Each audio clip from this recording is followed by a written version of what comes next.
Nigga over there cracking. I heard he started off the pot crack. Niggas, he wondering why niggas think he's crip. Nigga walking around cracking. Hello, ladies and gentlemen. Before we start, please hit that bell icon so you never miss another upload. Please hit that subscribe button so you can watch our uploads. And don't forget to follow us on TikTok and Instagram at gas.money.podcast. AG. Welcome to another installment of Gas Money Podcast. We got Tune 200 in the building. Yes, sir, Ski. And to the far right of me, we got Cash in the building. And sitting in the middle, we've got AG in the building. I don't want to sit in the middle no more. I think you can have this spot, honestly. Why? I'm running out of outfits. No. Wait. Yeah, you heard that? You heard that? Yeah, you heard that? Yo, every week this nigga... I gave niggas 2 good weeks. That's all I got. Niggas told me I couldn't wear V-necks. So I just seen a video about that. A nigga was like, he's like, yo, I know Dominican niggas invented V-necks. V-necks is fire, man. No. Shout out to V-neck, man. I was born in 1994, so yeah, it was cool. That was the year of the V-neck? They've been cool. I didn't know they wasn't cool till fucking last week.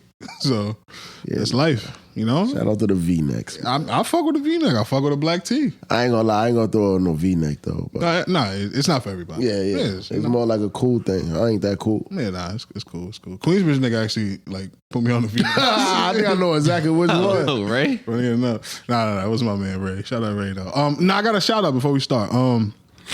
So I had my first ever fan engagement. And I was supposed to speak about it last week, but I forgot because I'm a rookie. Yeah. So I go to a Chuck E. Cheese. Oh, like a real fan engagement. Yeah, I'm dead ass. I go to Chuck E. Cheese and shout out my man James. Pretty sure he's a manager, supervisor. He's probably the big dog over there. And he was just like, yo, I messed with the pod. I froze. Nigga didn't know what to say. Nigga forgot he pod. Yeah, my response was like, oh, that's lit. Because that's like my default response to everything. Like, I can see a car crash. Yeah, that's lit. Yeah, like it's a very, but yeah, I kind of froze up. But, you know, being famous is new. Yeah. Wait, like it was a nigga you didn't know? Nah, I never met him before. Oh, that's crazy. Yeah, first time for everything. Oh, you didn't. So you introduced yourself, or you introduced himself. You said my nigga James. Yeah. After that awkwardness of me saying I had to double back because I realized that's pretty fucking lit. I realized that, damn, like somebody. Yeah. So I had to double back, and I was like, yo, good shit. Like, you know, we chopped it up. I told him I was gonna shout him out, and I didn't even do that last week. Damn. So I suck at this, obviously. That's a nigga that unsubscribed. I was about to say, I would have been surprised. He took somebody with him. Yeah, he's like, fuck them niggas. Nah, but shout out my man James, man. Go check him out, man. Run up his numbers at Chuck E. Cheese over there on Northern Boulevard. But yeah, how's y'all weekends though, man? Talk to me. My weekends, you know how it is, man. I ain't trying to say the same thing, but I ain't really do much for real. Today's my first day of the weekend. You gotta stop. Like, this is a broadcast. We got fans. Oh, now I played ball the other day, right? Oh, how was that? Yeah, so terrible. I'll probably never play basketball ever again, for real. So I went to go for a rebound, and I thought I had like the ground under me, but when I stepped, I misstepped and I fell. Ooh. Now, when I fell... Falling at 30. Yeah, when I fell, I broke my fall, but I'm almost sure I heard something crack in my hand, right? Now, when I'm picking myself off the floor, I'm like, nothing could be broken because I wouldn't have been able to put pressure on it. Anyway, long story short, that shit just stopped hurting. I felt like maybe 2-3 days ago, and that shit just stopped hurting. So with that said, bro, I'm cool on basketball. Maybe under the whistle, but that outside shit, random basketball shit, I ain't doing that no more. Cash, how's your weekend, brother? Nah, it's just same most. Oh, yo. Like, niggas, we're grown. You the only nigga that really... What? All right, bro. Niggas just want to be disrespectful for the sake of it. I'm the only nigga that and be outside. That's not even true. Like, you was just at Chuck E. Cheese. Yeah, that was 2 weeks ago. Outside. That was 2 weeks ago. Oh, okay. So then, nigga, you ain't do shit this weekend either. Yeah, but I had a story. This is actually where you get your shit off. This is your bag. I think you asked this question just so you can, you niggas don't do nothing. Here's my great weekend. Not at all. It's like, hey, you never don't have a story. This nigga backlogging. I don't. That's how far back I had to go. And you had another story now? No. Oh, that was the only story. Yeah, I genuinely want to know what my friends is up to when I'm not around. This is like a sitcom. Some other weird shit happened. Let me put y'all onto this. Thank you. This is another Tunes Getting Too Damn Old story. I got a PlayStation at my crib in the city. You got two. And my mom's crib, I use my brother's PlayStation. So I go to his crib and I play the game. And I'm like, yo, let me show you what I did on this. I got the MLB The Show. That's how bored I be. I play baseball. Fucking, I'm one home run away from the home run record. Man, Barry Bonds shit. 763. Obviously, I don't do it all myself. Yeah, like you simulate. You feel me? You build your character. Like some 2K shit. Yeah, you build your character up enough to where now he's starting to get his own fire ass numbers. So mind you, I'm having probably the best career any baseball player's ever had. I go to my brother's crib to show him it. They give you two options. You can either choose the console memory or the cloud memory. My stupid ass clicks the console. Old. So yeah, because I'm like, nigga, what's the difference? The cloud should automatically be uploaded, and I played here last, so it should be. Anyway, long story short, I click this shit, and I'm like, damn, I can't show you, Jackman. I can't show you. I go back to my crib. Later that day, gone. It gives me the option again. So you fucked up twice. Yeah, I fucked up twice. bro, yeah. So anyway, that was my too damn old story. And I probably shouldn't even have technology either. So I don't play ball no more, and I shouldn't even have a PlayStation for real. How you gonna watch your corn? What? Got a device, right? I don't need a laptop like your man's over there. Nigga be studying that shit. Anyways, y'all ready to start the pod, man? Yeah, let's do it. All right, so I'm gonna start with music. We got Offset and Cardi B. They dropped the same day. They both dropped two songs. One was called Our Bodies, I believe. Yeah. With JID. And the other one was called Outside. Outside. And it's a single? No. Yeah, I would think so. It has to be. Okay. Yeah. Talk to me, man. Did y'all hear the song? I've heard both songs. I ain't gonna lie. Offset and JID, that song to me is super fire. The production, the just the way it sounds, the way it comes across. The rollout was hard. Yeah, it sounds like he's really like, all right, the drama is one thing, and then me as an artist is another thing. So that's what I applaud. Okay.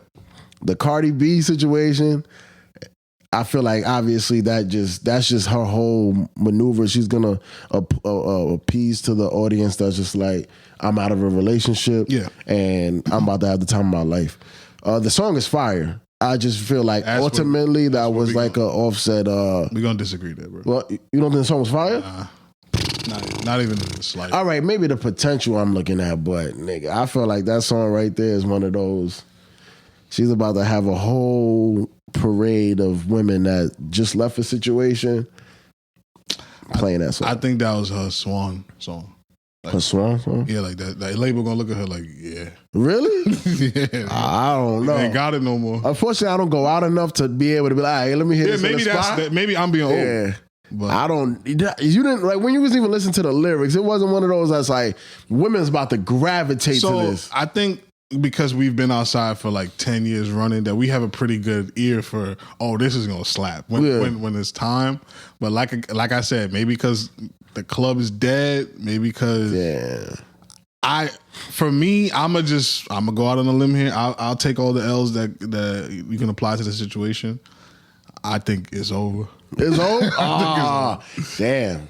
Cash, you got... Nah, I didn't hear the song. Neither one of them? No. You're a professional. Yeah, bro.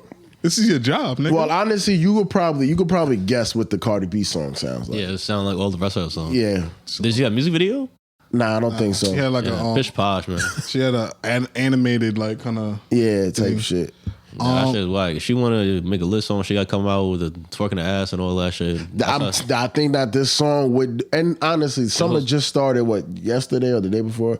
I think this is gonna be the perfect song for like, all right, I think niggas gonna hear it a lot for real. I don't think it's a smash, but I think it's everything that works amongst the crowd of women that just left a man or just want to be outside and be whores.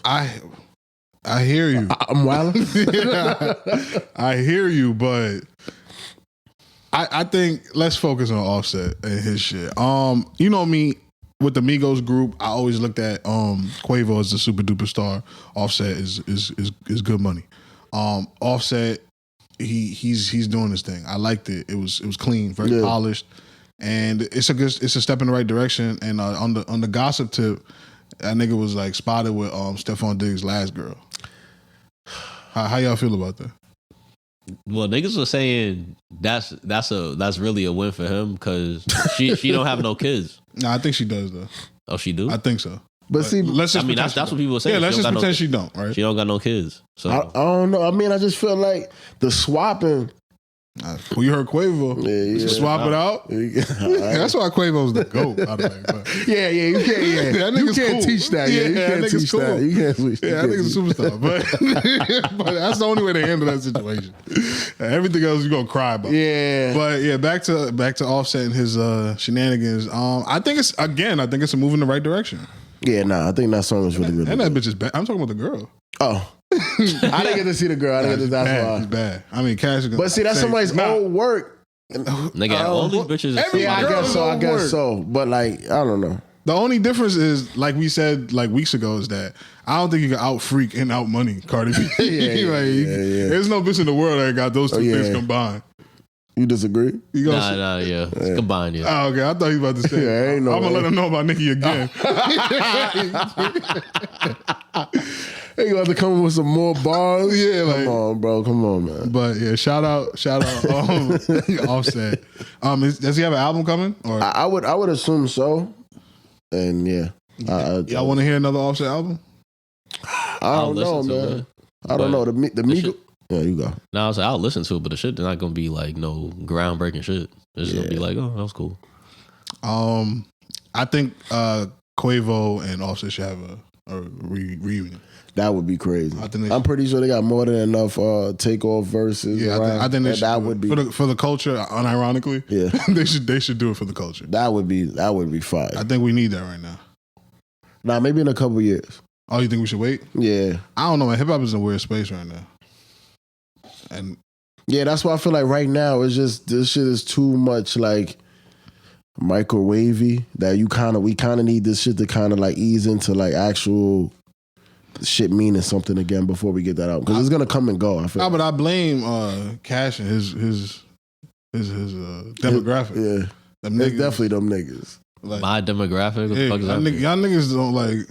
Yeah, I love that shit that just comes and goes. Like, all right, this is what's hot. All right, we off this. This nigga's a bum.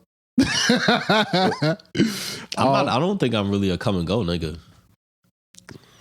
I just feel like with you, go ahead. I was about to say, well, he did say he was listening to DMX last week. Yeah, that's because we bullied him into that. Niggas ain't bullying me. Niggas can't bully me into nothing. Yeah, he bullied him into that. He wasn't listening to DMX before we started that shit we was on. Like I like the sound, but that's over time. It's not like most of the albums is just not worth going back to now. That I agree with. Yeah, but I think that's because the consumer today is like you gotta make a song for TikTok. You gotta make a song for radio. You gotta make a song for streaming. You gotta make a song for YouTube. Like that is true. I would agree because that song, What the Helly? I remember there was a time when you try to use the least amount of curses or the least amount of like words that the radio will have to cut out to get played. I was listening to that shit on the radio for the first time. Well, not the first time, but like actually like they played the whole song. You could only hear like every 5 words before they cut it out. Back in the day, there's no way that your label would be like, nigga. Nah, we can't release this. Yeah, but I mean, the radio's useless now. Yeah, that's like I don't remember the last time. The only time I ever listen to a radio is if I'm in my work vehicle, like in a work. But how often you're in your work vehicle? Never. What? Like the ones, like the truck. The trucks don't have a radio. Like the supervisor cars have a radio. Oh, okay. So your actual vehicle doesn't. See, I had the opposite thing. Like I started listening to the radio again when I started working at FedEx because like some of them do have the. Yeah, I was just like, but I listen to sports radio. Yeah, but even like the cars that I be in at my job, they have Apple Play. So it's like I plug my phone in. So it's like I'm like. Nah, when would I ever listen to the radio? That's playlisting has replaced the radio. I don't like that playlist and shit either. Yeah, and I don't listen to playlists either. I just put my shit on shuffle and just listen to podcasts. I don't even really listen to yeah. Damn, but I feel like that's because we need so much new music because we have so much access to it. Imagine, like, think about it when niggas was buying CDs. You had to make that CD last for months. Yeah. Before you got onto to the next shit. Now you have access to 10,000 albums a day. Yeah. So I just feel like I don't think it'll ever change as far as like this music being like how we consume it. So I mean, I don't know. It's social media's fault. But to keep in the same vein of music, there's a stigma going around on old rappers. I'm gonna go out on a limb here, and this is gonna sound un-John Blazing me, but I blame the old rappers. When they was young or What is the now stigma? they're old. No, now it's just the way they carry themselves. What is the stigma? Niggas is fucking weird. Yeah. Niggas is making bad music. Yeah. Niggas got to get up out the way. Yeah, like they gotta move around. Yeah, bumps, just like I was saying. Yeah, but you see, I can't ascribe to that because I'm not calling like Nas, Jay. Nah, Nas, I still listen to Nas. No, Nas is still, he to me is what the old rappers should do. He still makes quality music. I would say not, and this might sound crazy because I'm not the biggest Nas fan in the world because Jigga Man, you heard? But Nas's career on the back end is almost maybe even better than the front end because he went out bad. Like he started off hot as fish grease. You clicked that up real nice. He went out bad. Yeah. But this run that he's on right now is some elite rapping. Yeah, because Nas was probably one more bad album away from being like on that list. Get this old nigga out of here. Yeah. And that list is pretty long. It's a lot of niggas on there. There's a lot of niggas on there. But I just seen Jim Jones in the news recently for saying he's arguing about him and Styles P. And then now he's saying like, Nas, like he's better than Nas in terms of, I don't want to misquote, Jones, but it's like accolades I think he's trying to get at, but that's wrong too. That nigga's an accolade. But that's wrong though.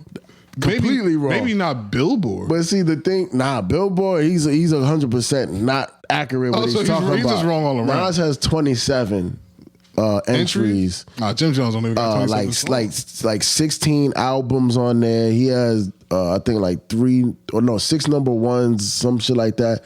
Jim Jones in total only has 9. So so he's just I think with Jim, I did go down Jim Jones' discography, and I ain't gonna lie. See, I think Jim Jones is confusing the energy he got behind those songs from New York and understanding like that global. The world is bigger than New York. Because I ain't gonna lie, during high school, Jim Jones was on a historical run. Yeah, bro. Jim Jones is my dad's favorite rapper. Fuck out of here. My dad is 50-something years old. Get the fuck out. That nigga was on Dat Piff showing me Jim Jones records. But see, that's what I'm saying. Like Jim Jones, I don't think I think he is bugging for what he's saying.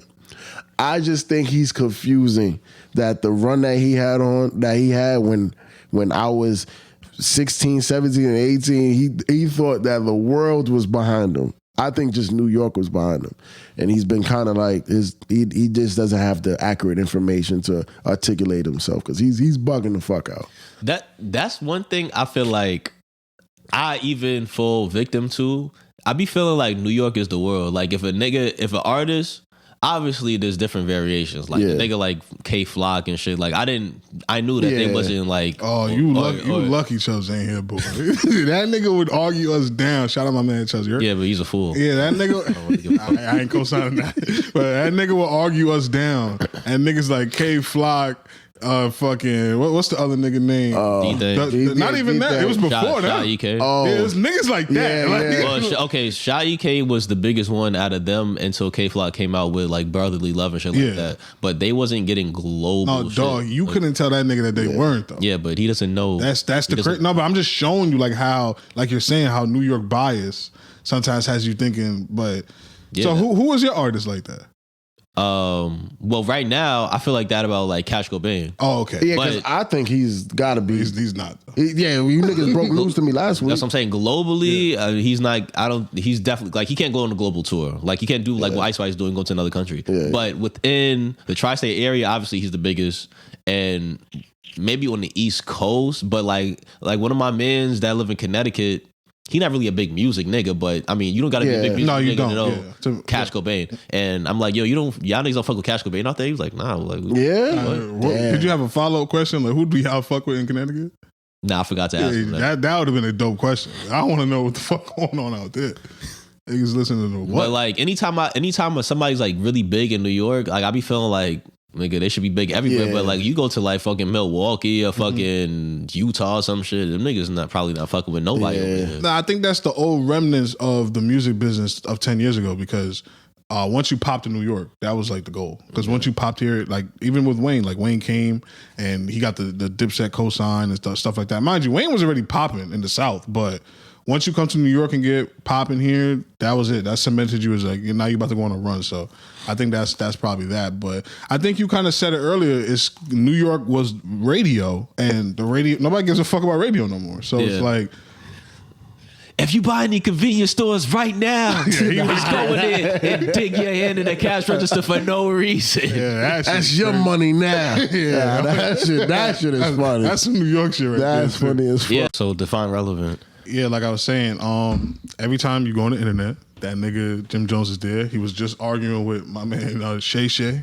Yeah, and that was today. Yeah, so yesterday. He's in the zeitgeist. Nas not really like that outside of music. Well, does that make you more relevant than somebody else because you putting yourself in front of cameras all the time? I mean, in this day and age, I don't know another way to define relevancy, honestly. Because I think so. Because I mean, if Jim Jones was to disappear for a couple months, what would niggas really say about Jim Jones? But this is my thing. We talking about artists though. So if they switch, right? Or they don't even have to switch. If Jim Jones drops a project and Nas drop a project, Jim Jones is going like copper and Nas is gonna sell decently. So Nigga suck the teeth. Nas going gold. I don't think so. Gold? I don't know if Nas. I think Nas even gonna go down. I think levels to hit now is way. I think that's why Jay-Z doesn't release an album. He's scared. I think you don't want to fuck up your numbers. What the nigga? Where he got like how many albums he got? And they're all 14 number ones. Yeah, so you don't want to mess with that. You know. And then they're gonna be talking about like Drake is out streaming Jay-Z. Yeah, it's gonna just create a lot of conversations he doesn't want to be a part of, I believe. But Nas doesn't even sell a lot of albums, but I'm saying nobody's gonna listen to Jim Jones. Like niggas listen to Nas, like old heads or like niggas that's really into like boom bap type of rap. Like who is Nas? I mean, who is Jim Jones really gonna cater to? As a young nigga's not really gonna fuck with that. They might listen to it one time and be like, the fuck is this? Like, according to the internet, that nigga's the oldest young nigga. Yeah. And see, that's what I was kind of trying to get at. It's like niggas is okay with that. Jones. Like I don't. I just feel like because it's social currency. Like Jim Jones being an old young nigga. I mean, it's all press. It's good press. This Bad is the press thing. is good press. Niggas gotta like just change lanes with it. Like he shouldn't release no more music ever again. Just stop. Just change into you old young nigga, you the fashion trendsetter. Turn your shit into I'm the big homie for this fashion shit, and then link up with like niggas that's got brands, popping brands and shit like that, and make that your lane. Like just change your lane. Cause him doing all this shit, he's gonna start looking like a clown soon. And I think he's already there, but I think niggas don't feel that way. So it's just our opinion versus everybody else. Yeah, like because if you're Jim Jones. And maybe 5 years ago, before you started this run that you're on right now, nobody was checking for you musically and nobody was checking for you socially. Yeah. But now, that nigga, he was like Shannon Sharp is not small time. It's not easy to get on Nightcap or whatever. I think Jim Jones is definitely a star. Like I think he's done a good job of reinventing himself. Even after he tried the workout shit. Yeah, and he had the weatherman shit. Y'all remember that shit? He had that shit. I mean, Kanye obviously looks at him as a fashion advisor up until a nigga ran off on some bread. But I mean, New York nigga shit right there. nah, you can't even see. You can't be hanging our hat on shit like that. That shit was funny. But yeah, nah, I think Jim Jones for hip hop means a lot. I feel like the antics that's where it's like we gotta get away from. You shouldn't be fucking gray hairs on your face, shiesty mask. I feel like that's backwards. I just feel like, to me, Dipset, Jim Jones, Cam, them niggas was cool. Yeah. I felt like them niggas could never be uncool. The shit I'm seeing Jim Jones do, I'm like, that's not cool. Yeah, but you see, that's why I said on top of this topic, like when we first rolled it out, I blame the stigma against old niggas is old niggas' fault. I'm not blaming the young kids for looking at these niggas like that. But I don't feel like it's their fault now. I feel like it was their fault then, because Dipset was definitely telling us that Jay-Z's old. Yeah. He got to get up out of here. That's hip hop. Yeah, it's always been get these old niggas out of here. I think it's the only genre. Well, I don't really listen to much other genres, but it's really hard to age in hip hop. Yeah, it's bad. Like Bruce Springsteen, I don't know how old that nigga is, but he got to be like 70 years old. And them niggas still do their thing. And I don't see nobody calling for them to retire. So I don't know, man. I think once you just stop making good music, you should retire. I have like this rule: once you get 3 bad albums in a row, I just don't listen to your music anymore. Like that's just a personal rule that I came up with. So, I mean, shout out to old niggas, man. We got the clips about to drop. I know Cash for some reason don't care. What's your beef with the clips? I don't have a beef with them. I just don't. I mean, I'll listen to it one time through, and if I like it, I like it. If I don't like it, I don't like it. But I don't think that their music is for me. So, you don't like coke raps? I mean, sure, but like I'll just listen to it when it comes out. I'll see if I like it when it comes out. Man, the shit that I've heard so far coming out of that camp, I kind of like. Yeah, I mean, I think Pusha T is one of those guys too that makes like good music, but everybody ain't gonna listen to it. He actually sells pretty well though. Does he? Yeah. Oh no, I fuck with Pusha T. Yeah. But we gotta talk about what Pusha T been talking about Travis Scott. Yeah, no, I was about to talk about that too. That I think that's part of the rollout. Well, first of all, enlighten us on what he's been saying about. So basically, Pusha T's been talking about like Travis Scott is just a fucking day room nigga. This nigga is fair weather. He's a fair weather friend. Basically, he went in the middle of the beef with Drake. Obviously, they was coming out with his album Astro World, and then Drake had the verse on Sicko Mode, and basically he played the album for them, and he played Sicko Mode without Drake's verse. And obviously, Kanye and Pusha T was beefing with them. So then when the song come out, and Drake is like the big break, like everybody's like, "Oh, it's Drake!" He's like, "The fuck, nigga! Like you just like that's some fake shit." And then on the flip side, Kendrick Lamar got beef with Drake, and everything that set it off was when Kendrick responded to Drake and J. Cole with the Like That verse, and Travis Scott was on stage with Future, like, "Yo, play that shit you played for me last night. Play that shit. But you supposed to be Drake's best friend, and Drake's mans, and all that. Yeah. But now you calling for niggas to drop a diss track on him on stage while you're there, talking about that shit was fire and all that. So he was like, another thing he said, he was like, "Yo, Travis Scott shouldn't be talking about no rap shit. Like, you shouldn't be telling niggas when to rap, when not to rap, who to diss, who not to diss. Like, you're not a rapper, so niggas don't give a fuck what you're talking about." And I feel like that's the truth. Why are you being friends with niggas that niggas on your label is dissing, and you sneaking behind their back to go get a verse? I'm not saying him and Drake is not allowed to be friends, but that is some weird shit to play the song without the verse on and knowing that it would get them upset. Yeah. But, you know, that might be some business shit. But then on the flip side, going to be with Future and calling for them to diss Drake while you're on the stage, that makes you look more crazy in the first situation. Because the first situation, isolated, that might just be, you know, that is what it is. But then playing both sides at the same time, you look crazy. Okay. I agree. I don't disagree, but somebody has to be the devil's advocate, and I like doing it. If I'm Travis Scott, who the fuck are any of these niggas? None of y'all niggas is from Houston. None of y'all niggas is like got my back like on some street shit. This is fucking entertainment. And who the fuck is Pusha T to tell me, "Hey, rapper, I make rap music. I do better numbers than Pusha T," to tell me I can't do rap. I can't speak on rap. Like, the fuck? Who are these niggas, by the way? Like, if I'm Travis Scott. Because he's saying he said he don't rap. Like, because Pusha T dissed him in the song. It's like, you're not going to rap back to me. Who says who? Travis Scott going to make a diss track to Pusha T. Who says who? That shit can slap. I think Travis Scott better back the fuck up and shut the fuck Why? up. As we seen what Pusha T did to Drake. I know. Travis definitely got to have some skeletons in his closet. Yeah, Pusha T alluded to the fact. Okay, exactly. That nigga was crying over a girl, but so what? Nigga, you 50 years old with them little ass braids, nigga.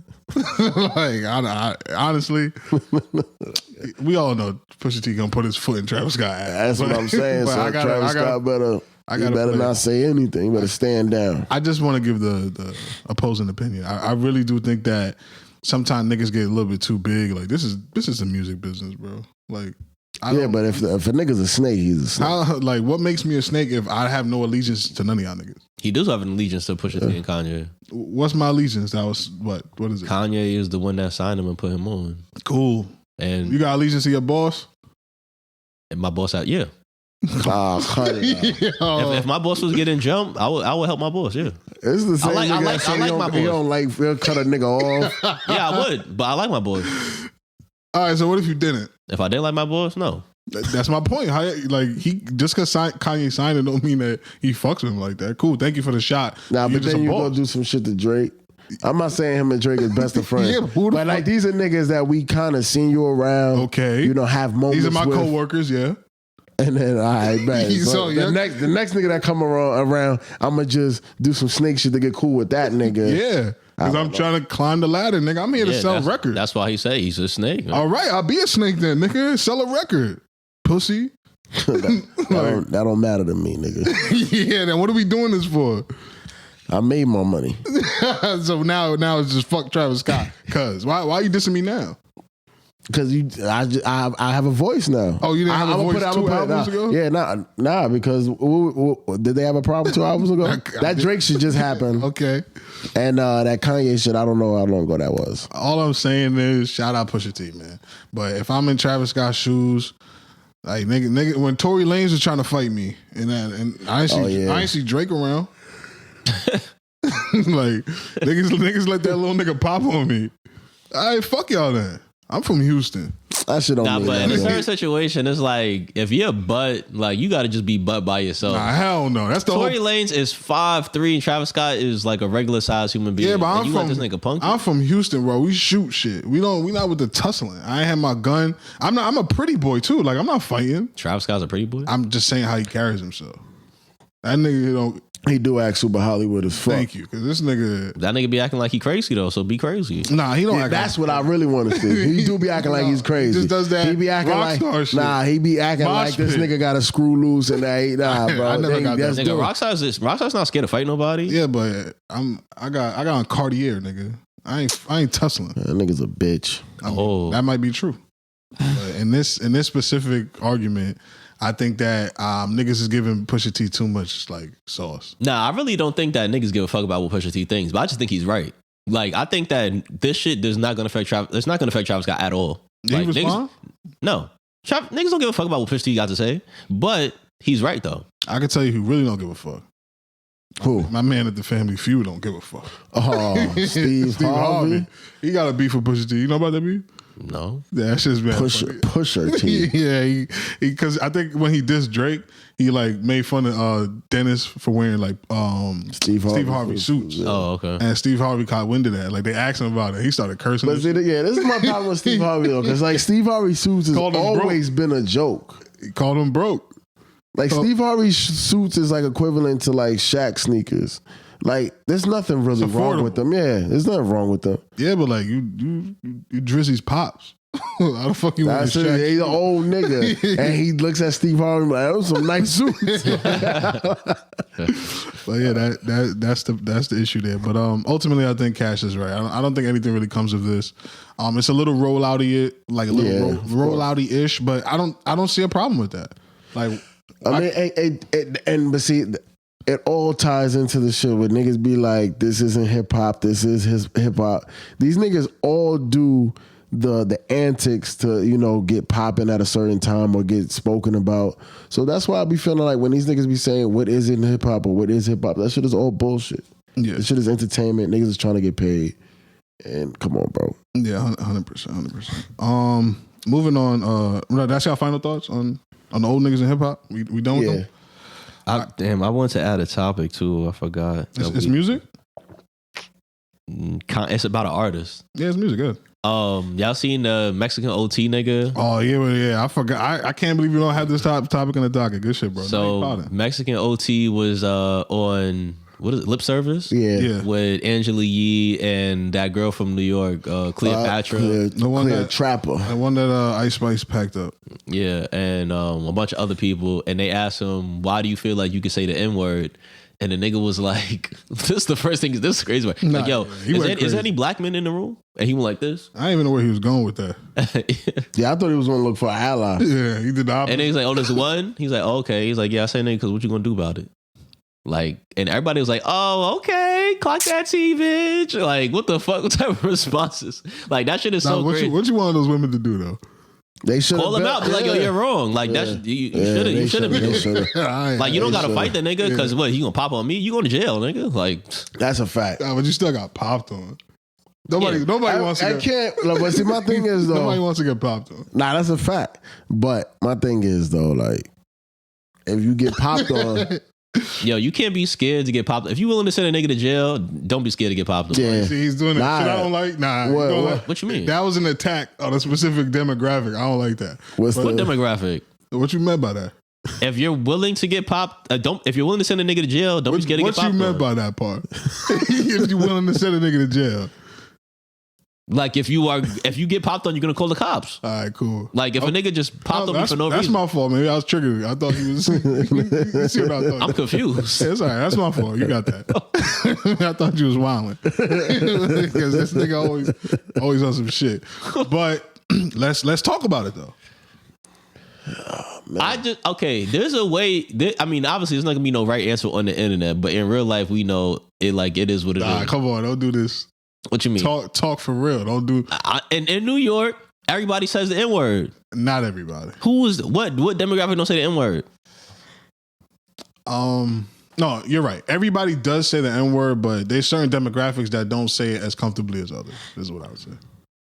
Okay, yeah. White is the only one. Yeah, no. And there's only a few white niggas go ahead. That say the N-word like for real. Okay, that I agree with. Yeah, I would say majority of white people in New York do not say the N-word. Yeah. Okay. There's only a few, like the ones that grew up in the projects or grew up in the hood. Those are the ones that say the N-word, and it's only a few. It's like some of them don't even say it, but it's only like a very. No, most of them don't. That's what I'm saying. Even with those in that group, even in that subgroup, only they a don't small percentage say it. Yeah. So Spanish people, they all say it.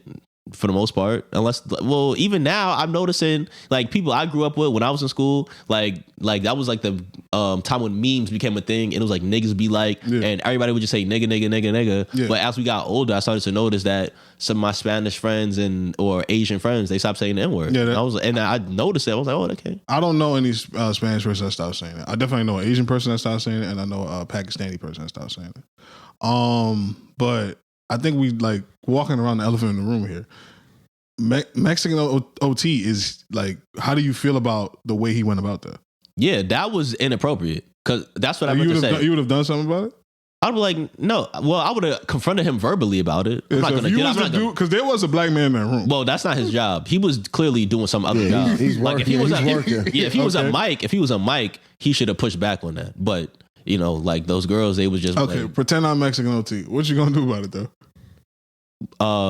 So this is not a physical confrontation type of issue. This is a more of a logical type of thing. No, you're right, but I'm asking you, what are you gonna do about it? I'm gonna have a conversation with you like a grown man. I'm not gonna stop saying it.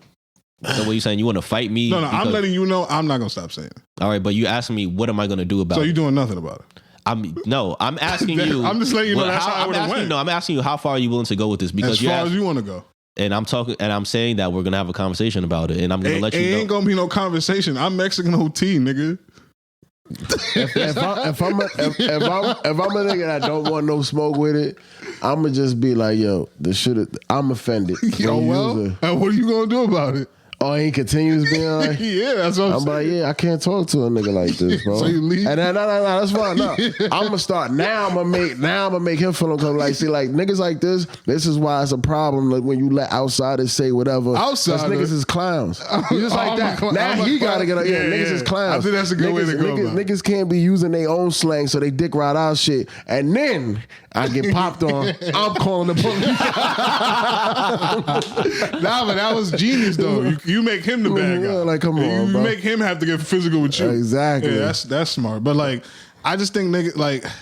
Then you have Sauce, right? Who I fuck with. That broke my heart. That's not even logic. But go ahead. Yeah, but like he said some stupid shit. I fuck with Sauce. He said some stupid shit because he tried to like conflate fucking tacos with cracker and like crackers. Not even like we don't call white people crackers because of food, but like that was I and it's a deeper discussion because I get upset sometimes when it's like, oh, New York niggas is soft, Cali niggas is soft, and Texas niggas is soft because they allow others to say the N-word. But I'm like, it's really because if you hip hop is a culture, like we all agree to that. Yeah.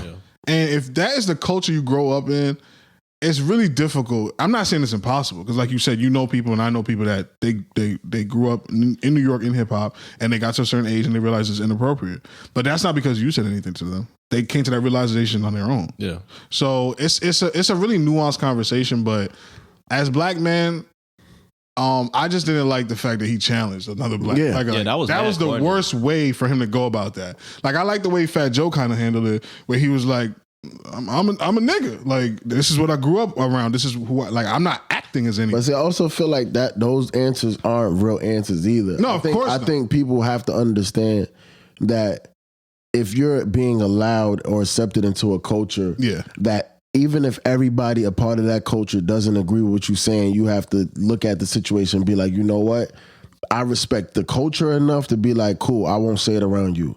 Now, there's other people that allow me to get away with it. They appreciate me. They allow me to be a part of the culture. So I'll continue using that language with them or even using it in my music because my fans that are part of the culture allow it and accept it. But in rooms, I don't mind changing up my behavior, not my behavior, but my vocabulary because you're offended. Yeah. So I don't understand why niggas be acting like that's so, like niggas is basically taking away, I wouldn't even say your black card because you're not black. Yeah. I mean, you're not black. We're allowing you to be a part of the culture. We're not saying you no longer a part of the culture. Yeah. We're just saying, yo, some people have issues with what you're saying, how you say it, or saying it at all.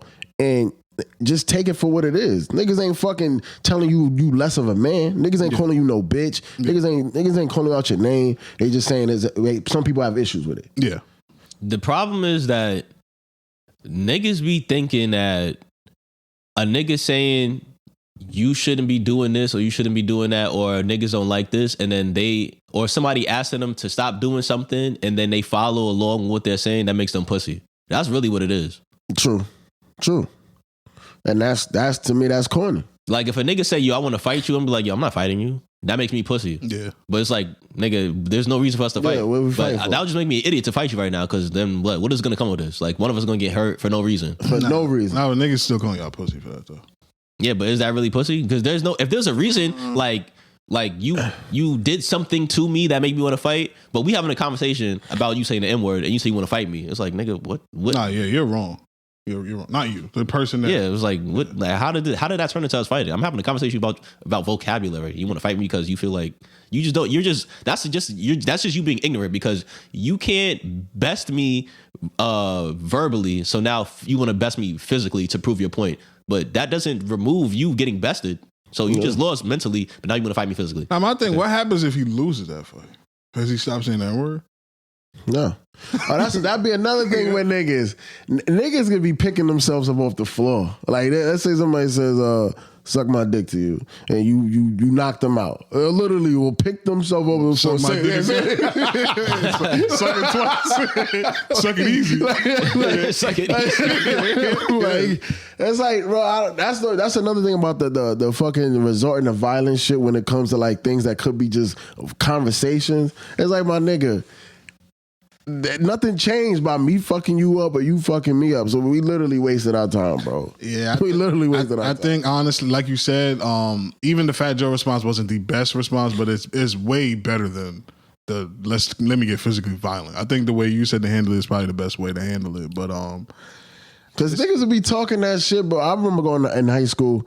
Them niggas, them Spanish niggas that used to say niggas, used to make it known that they not black. Yeah, this whole new cultural revolution is a new thing. Yeah, so, but then they'll also say, I'm a nigga too. Yeah. How? Yeah. How? And I don't want to be the super fucking black power nigga, because I do be on the same type of time where it be certain type of people, I'll definitely let the word go. But niggas just got to stand on something. Like, I get we can't monetize taxing niggas for using the words, but we got to stop being so loose with the culture. Because niggas get on the radio and niggas do interviews that are non-black, and they think just because they're around a couple black people, they can say whatever they want and get aggressive with black people for getting offended. That shit is corny. Yeah, that was just the worst way. And then, again, you got people like Sauce defending it. I don't know what Bun B's gonna say because he's super Texas. Yeah, can't say nothing. Or niggas will be on that shit like, oh yeah, nah, they one of us type shit, bro. And that's what I'm talking about. Niggas be giving too much of the culture away to niggas, bro.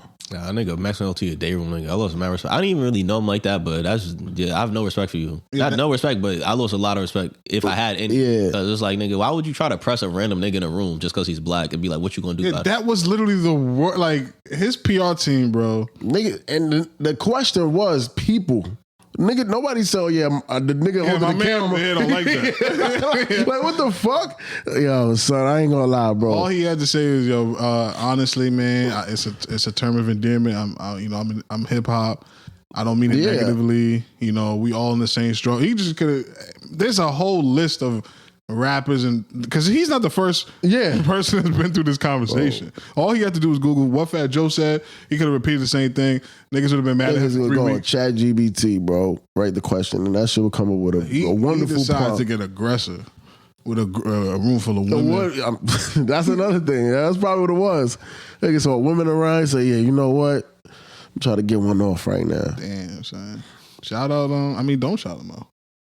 I shout out your man Sauce, though. Yeah, right? I gotta shout out Sauce. He said black. It's like black people not eating tacos or some shit like that. Black people can't eat tacos. He went crazy. That was just stupid. Shout out my man Sauce though. That he didn't have to do it.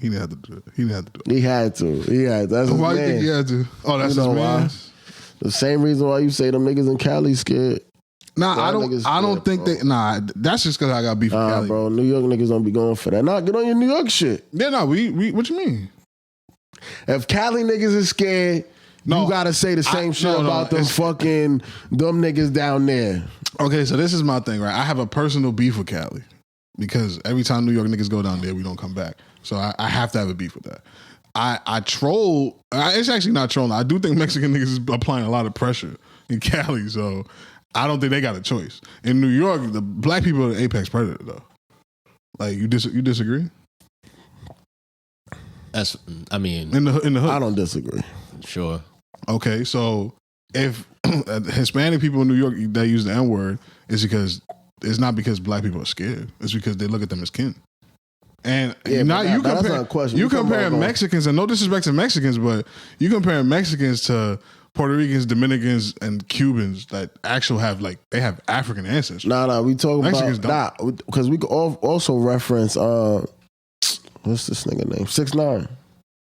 That nigga's Mexican. Yeah, he shouldn't have. And he was definitely. They asked him the same. What did I say though? He's half Mexican. He's half Mexican. And what's his other half? I think Puerto Rican.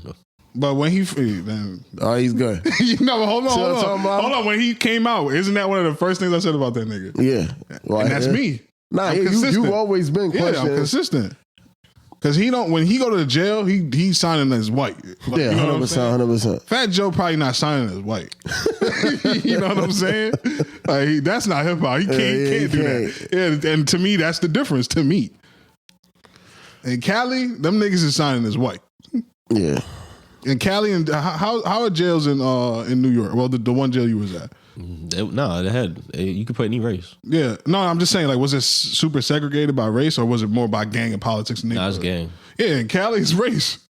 Yeah, that I did hear. So to me, it's like Yeah, you clearly choosing the opposite side. Exactly. Yeah. Like if you go to a jail in New York, it's like, is that nigga from our block or not? Is that nigga from my gang or not? That I would. That's the difference to me. But you just asking me, and honestly, I might sound like fucking Tiger Woods. What about nobody say it? Nah, I like nigga. Niggas lit. I'm telling you, that's a super lit word, That's bro. just an exclamation mark. That's one of the best words. Yeah, OD. Is that one of the best words all time? Yeah, gotta be. Yeah. Oh, you niggas not is all time. crazy. Not all time. Yeah, y'all niggas is After fine. like When you start getting the to slang, 90s, 80s, 90s. Yo is the best word of all time, though. Nah, Come on, son. nephew's up there. I know you don't like that. Nah, It's yo. yo. Nephew ain't up there. Nah, fuck that. Nah, Nephew is fire. I ain't gonna lie. No, you don't even use that. This is my first time ever hearing you say that. You can't compare nephew to nigga. Like, what are you talking about? Oh nah. Of course not. Like, yo, Yo nigga. is number one. Yo is number one. Gotta be. You disagree? Nah, yo. Yo is the LeBron James of words, nigga. You like that transition, didn't you? Nah, I don't. All right. We get back to LeBron. Pod in the day. Yeah, I'm potting today. We get back to LeBron though. I just want to finish our last music topic, which is we talking about the GOAT, the Pied Piper. R. Kelly. He the R in R. Kelly stands for Richard? Robert. Yeah. Yeah, I was like, why am I thinking of Richard for whatever reason? Yeah, so Richard Kelly. Yeah. Wizard Kelly. That's what I was thinking about. You turn Chinese? Now y'all, wow. I gotta chill. I fuck with the Chinese, bro. But yeah, R. Kelly OD'd in jail. Talk to me. I don't know the story behind it for real. Do you know the I actual? didn't even know that happened, but that's regular though. Nah, come on. What? What's regular? What's regular about that? Niggas be smoking fucking K2 and shit. R. Kelly though. This is R. Kelly. Nigga, ain't nobody above the deuce, man. The dude. I don't know if he smoked some shit. He probably definitely took some shit, but I just more so brought it up because I was just like, damn, bro. You know what's weird about it? I didn't see it reported a lot. Nah, only reason why I seen it on I would say a credible Instagram Better not source. say it's the shade. I'm not gonna say it, It's the shade. but that's where I got it from. You got it from all talk hip hop or some shit like that. Nah. That I would have had to fact check because them niggas be wilding. Yeah, But I definitely saw it on the Shade Room. Okay. But basically, I was just like, damn, it's a shame.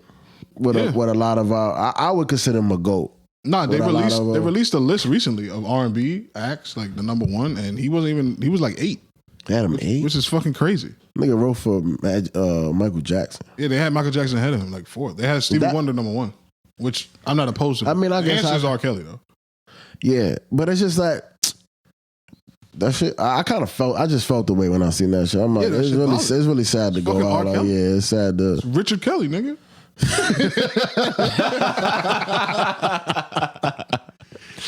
Oh man, but yeah, that was my point of really bringing it up. I ain't really got no facts behind it. Nah, I mean don't know what that's he told news me, though. But boy. Cash said everybody you get shot. Yeah, I gotta see what the fuck he took, man. Perk. Nigga having anxiety in there. Nah, son. R. Kelly not doing good in jail, bro. He can't be. Nigga say he not getting his money. Nigga remixed Residuals. Oh, yeah. Hey, Yeah, that shit was fire. Yeah, you see? You see what I'm saying? According to overdose occurred after prison staff allegedly administered a dangerously high dose. Oh, so they did it too. Medication. Yeah. Oh, niggas Which tried to hit him with caused the him to fucking feel Michael faint. Jackson. Yeah, which caused him to feel faint, dizzy, and lose consciousness. His legal team claims this overdose was part of a larger plot by prison officials to kill him, I believe prevent him from exposing misconduct. That part, I believe. So yeah, that's what happened. So they drugged him. Yep. They drugged Kells. Yo, So that's what makes it even more sad. Maybe that's where the heartfelt pain felt for. I mean, he's a nasty nigga. He might be the nastiest nigga ever. And he definitely did some shit that definitely deserves you to be in jail.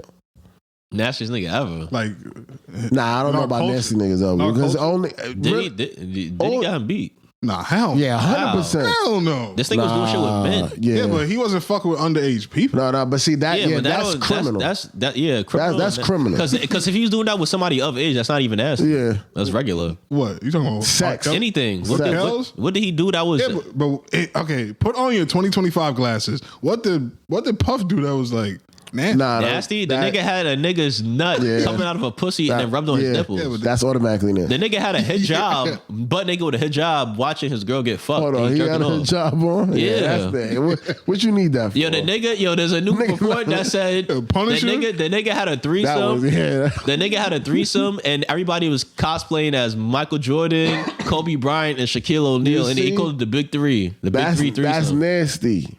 That's not even regular nasty. That nigga's on the cum nipples. That's on another level already. I'm wrong. Everything else, feel me, that's cool. Nah, the cum come nipples. on, bro. What did he do that wasn't cool? Shaq shit you just said is fucking crazy. That's crazy. Yeah, but that's not that bad. The hijab shit on. The hijab. Y'all niggas, you not. I can do the hijab. That's not even sex at this point. What are we doing? You can do the hijab. Yeah. What you mean by that? Out of all the shit that he did, besides the illegal stuff, obviously, like there's not really much. What you mean by that? You could do the hijab. let me get there. Besides the illegal shit, obviously, and the cum nipple shit, I could do all the shit that was. Yo, he didn't answer my question. Yeah. What do you mean by the hijab? And spank your shit while a nigga beating your joint. I could. No. Not my fiance, obviously, but like I'm talking about like in another universe. In another universe, no. In another universe, while I was single, I could do the hijab shit with a girl. Nah, but he's not single though. Well, that really doesn't really bother me. Because look, because niggas cheat all the time. So that's what I'm saying. Cassie was his side bitch. He had 2 girlfriends. He had Kim Porter and Cassie. Kim Porter was 6, so he's running around with Cassie, fucking all doing this crazy shit. Nah, did he publicly claim Cassie? All right. I'm not letting y'all niggas. He had 2 bitches. No, that's fine. That's fine. I don't care if I have 1 million bitches. I'm not putting the hijab on, watching a nigga hit up my joint. What are we doing here? Yeah. Actually, we don't kink shame here. You're right. Yeah. Whatever. Nah, go ahead. Nah. I could do it. Yeah. Not my fiance, obviously, but like in another. If I was single, like if me and my girl never met and I was single, I'll be doing a lot of crazy. But you're not single. You see, y'all niggas is moving the goalposts. This is a girl you claiming, dog. The single, the relationship shit really bothers you. Yeah, of course. That belongs to me. Oh, you talking about if I'm watching my girl get her? Yeah. Oh yeah. But this is the thing. They in an open relationship. But that really doesn't bother me because if you were freak enough to allow your joint to get hit on, that's what I'm trying to tell y'all. Yeah, I would see why you. Is. But and you are too. Nah. What I'm saying, I don't judge a nigga. Like if a nigga came in this room and be like, yeah, I don't mind watching my girl, my ball get dribbled. That shit doesn't bother me. That shit doesn't bother me. Nah, it got to. I wouldn't be like, oh, this nigga's a freak. Now, if he was like, I like when my girl fucking after they done, she starts spitting on nipples. That's where you draw the line. I'll be like, all right, this nigga's too freaky. Because it's like this, right? I could do that, like even if it was my girl, say whatever, not my girl, but like in another universe. Thank you. Yes, I'm with a girl. That's your girl. Yeah, but we in an open relationship. Yeah. So it's like whoop the fucking do, nigga. I'm fucking bitches, she's fucking niggas, and then we come together. You're a cuck. That in that situation, that's cuck holding. Yes, and you cool with being a cuck. I could do that. Yeah. What are you doing, bro? What you mean? I respect it. But see, my thing is, I can still chill with him and not look at him weird. I can only do that with a girl I don't see myself having a real future with. Nah, but that's my girlfriend right now. All right, that's my girlfriend right now. Yeah, but okay, like I'm not gonna marry this girl. I'm with the girl. But see, the thing is, you basically saying that somebody could date just for the experience of what they want to experience together. Yeah. So like, if I know you a freak, I'm a freak. Let's come together, be a couple, and sexually experiment with the world. There's nothing wrong with that. I don't care how y'all want to spin it. That's y'all. Nah, that's bro. Cool. I'm just saying. Whatever words coming out of your mouth, y'all not gonna get me to say cucking is cool. No. I didn't say it was cool, but it's something I would do. I could do. I mean. So you. The only I could do is funny. Yeah, because would be implied that I would do that with my fiance. I would never do it. But if I was dating, but just like who the bitch was, just like the situation that he painted. If it's like I know that I have no future with me and this girl. Not getting married, having kids, nothing. Like we just together because we both nasty niggas and we like to do nasty shit. Yeah, but you don't gotta be together then. But that's part. I like her. Okay, but you don't gotta fuck other people. Yeah, We don't fuck other people. I don't want you to run along and find somebody else that allows you to. But you cool putting the hijab on and watching her find somebody else. Because we locked in on some freak shit. You don't gotta come. Because if you're single, right, you could be you could have a roster of bitches you fuck. Yes. And then one of the girls, you say this is your favorite girl, this is your bottom bitch. That's what they call it in the term. So like, my bottom bitch now. It's like, yo, I actually like this guy. I'm gonna go fuck with this guy. Now you tight, like, I lost my bottom bitch. Yeah. But you could have been in a relationship with your bottom bitch, and she could go fuck her niggas, and you could go fuck your bitches. You co-sign that? I'm just saying, I don't think the nigga weird for going for that. That nigga weird. I don't think that nigga's weird for going. That nigga's weird. Any nigga that's into cucking is weird. That's just that would stop you being friends with a nigga. That's basically what we saying. No. Well, Cash saying he could participate in another universe. I don't know if I'm that comfortable yet. We not multiversing this. This nigga said this universe if he was not fianced. If I didn't know my girl and never met my girl, I'll be a completely different nigga than I am today. Yeah, freak. And he's a freak right now. He already said he would do it. Yeah, but see, that's my thing. That would be one of my close friends. I wouldn't even think twice. So why niggas look at Adam 22 weird? Nah, because he's married. Oh, so that's what changed. That's why I said the girl that I would do it with, I would never have. I'm not having a kid with her. I'm not getting married with her. We're just two freaky ass niggas in a relationship and we doing freaky ass shit for the time being. And then after that's done, and I go find my girl I want to be with. If I want to have a relationship and have kids, that's something different. Then that's a different type of. The sad part is, I came on this podcast and I told niggas, every now and then I like my girl. We didn't get mad at you, bro. This nigga brought a prop. Yo, did you use it? No, that shit is still right there. Because that was him actually letting you know I accept you. That was him playing with me. And this is the thing. So if I bring a hijab next week, that's disrespectful. I'm playing with him. You disrespectful with Islam, and Iran gonna come by and bomb you out. See, he's starting the Iran shit again. You said that can't happen. He said that can't happen. That shit comes to your front door. Now that's at your front door. He's like, sign up. There's a list. Right there. Already started for you. That nigga recruiting. That's what it is. That nigga per body. But at the end of the day, y'all niggas is right though. We don't kink shame, so. Nah, I kink shame, but it's just my line is further than a lot of people's line. Okay, that's fair. I respect that. My line is like at the door. Come on, it can't be. You into the what? You're into the nipple. All right, so what is like the most like furthest out thing that you've done? You'd have to like ask me like a list of things. Like what would you say is like the freakiest shit you've ever done? I just thought the nipples thing was fly. I thought that was pretty, like, y'all niggas shunned me for that. I think that was enough. I don't think that's that freaky though. No, so then why niggas is laughing? Nah, because that's weird. It's weird though, but it's not freaky. What are we doing? You can say that. Yeah, what are we doing, bro? You can't say that. You a job man telling me I'm weird. All right, because if I'm making a list, fucking the nipple shit, it's way lower than the. No, I'm not saying there's nothing wrong with a girl playing with it, but you talking about biting it hard. Yeah, but like me watching another nigga hit my joint, you got a cosign. It's good. Yeah, that's weird too. Nah, my thing is, those two things not even the same universe. Yeah, and then that's why I feel like you letting your joint get hit. I don't judge it. I think when it starts getting weird is when it's like you start. The what's that shit? The come on your nipple shit. Like when it's like you teeter in the line of it may be gay. Yeah. Yo, hold on. Yeah. That's like all right. If your shorty back out the strap on you and you cool with that, that's what I'm like. Yo, which one is more gay then? The nipple, the cum. Well, damn. Which one is more gay? Getting hit with the strap or the fucking the cum nipple? The cum nipples, easily. There's nothing gayer than that. Yeah, that's gay than gay sex. Honestly, no. Yeah, it is. No, that's the reward of gay sex without the gay sex. That's good. At least if you hitting a nigga up, come on, you still a man. Nah, maybe I don't know. I really don't know. What Tyler Perry said in that movie with my man?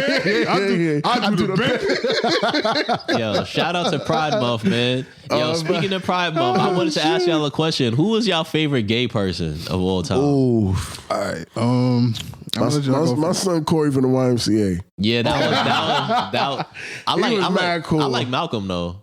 Malcolm, that was my man. I'm not rolling with that. Hey, Mo, that was my son. Mo listens to this fucking podcast. nah. You about to piss him off. That's my man. I ain't rocking with that. He about to unsubscribe too? Yeah, we about to lose the whole farm, bro. Oh man, I ain't fucking with that. My favorite gay person, probably Tyler Perry. Come on, he's not gay. It gotta be. He got that shit going on. It gotta be a proven gay person. That's Okay, proven.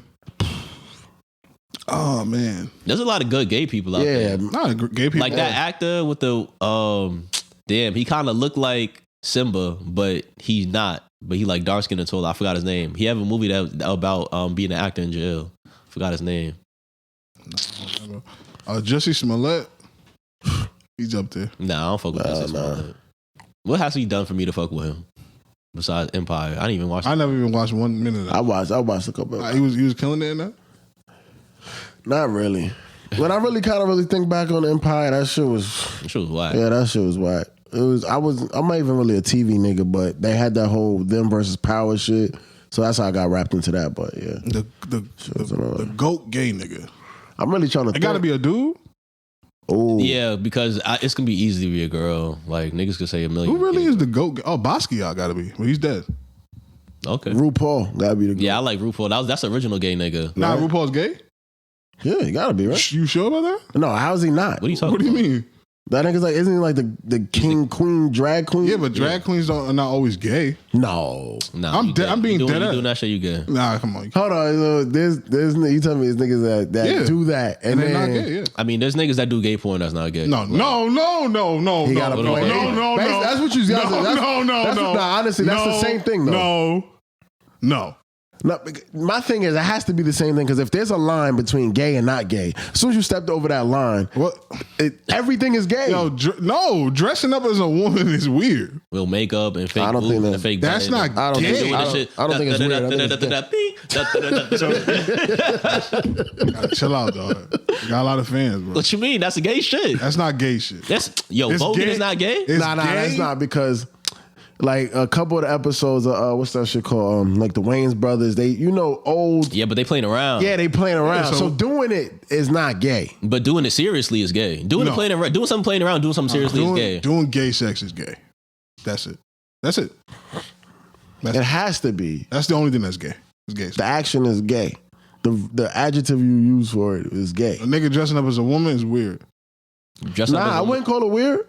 Okay. Because I mean, isn't that being disrespectful to the community? But it would be gay. It's not me. I'm not disrespecting by calling it gay. This is my thing. Weird. Something being weird does not mean disrespect. This means being gay is weird. It's not normal. I ain't going. What you mean? The norm of society means the thing that the majority of people do, right? Yes. So the norm will be being straight. So anything outside of the norm would be weird. Different. Yeah, because the word queer, I think, literally translates as weird, but yeah. Just means different, but it's the context. We don't mean it in a derogatory fashion, but I think that I don't know if RuPaul's gay, but if he's on that list, you ever seen him with a woman? It's a lot. They're gonna see a lot of people with a woman. Very gay guy. There's a lot of Chamberlain. There's a lot of niggas you can say that about that. You ain't saying. Damn. But I would probably go with Basquiat or Uncle Phil. Again. Niggas can't do that. What do you mean? He's gay. He was openly gay. No, he wasn't. Yes, he was. Nah, what you call about openly? Like niggas know he was gay. Carl Winslow wasn't openly gay. Nigga, who'd you pick? RuPaul? That was yours? Nah, Chameleonaire. What's going on? Chameleonaire who? What's going on? Wasn't that the one that got caught with the tranny? Oh no, that's Chingy. Oh, Chingy, damn.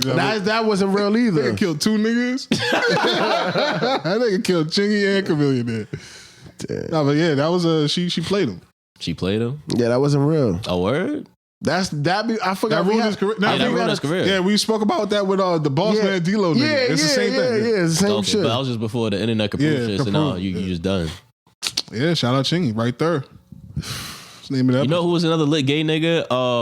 Watch Me Whip. Watch Me Nah, he's not. He killed his cousin. Yeah, that don't mean he's not gay. What the fuck? No, I didn't say he's not gay. He said that. I say he's not lit. Oh, yeah, but he was still lit. He was gay? Yeah, that nigga had a gay OnlyFans. He was busting his butthole open. Come on. What you mean? That nigga had like a fucking, he was putting like big ass dildos in his ass all type of shit. You see this? That made my stomach hurt, bro. Why? That was gay.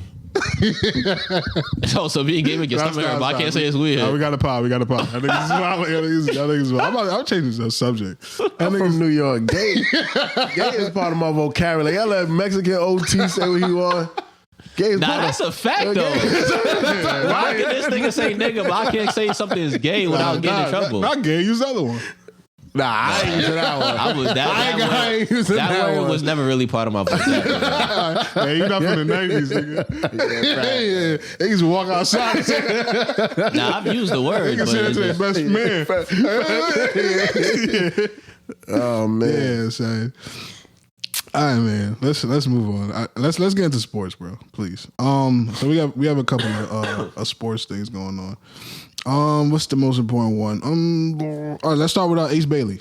Talk to me about him, Cash. What's going on? So basically, Ace Bailey is denying draft workouts with some of the top teams because he's like, I'm not trying to rebuild. And people are calling him ignorant, saying like, who do you think you are? Blah, blah, blah.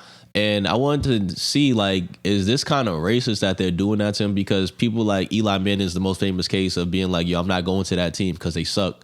And people wasn't criticizing him as harshly as they do people like Ace Bailey or Shador Sanders when he was like, quote unquote, intentionally like dubbing the interviews or fucking up the interviews.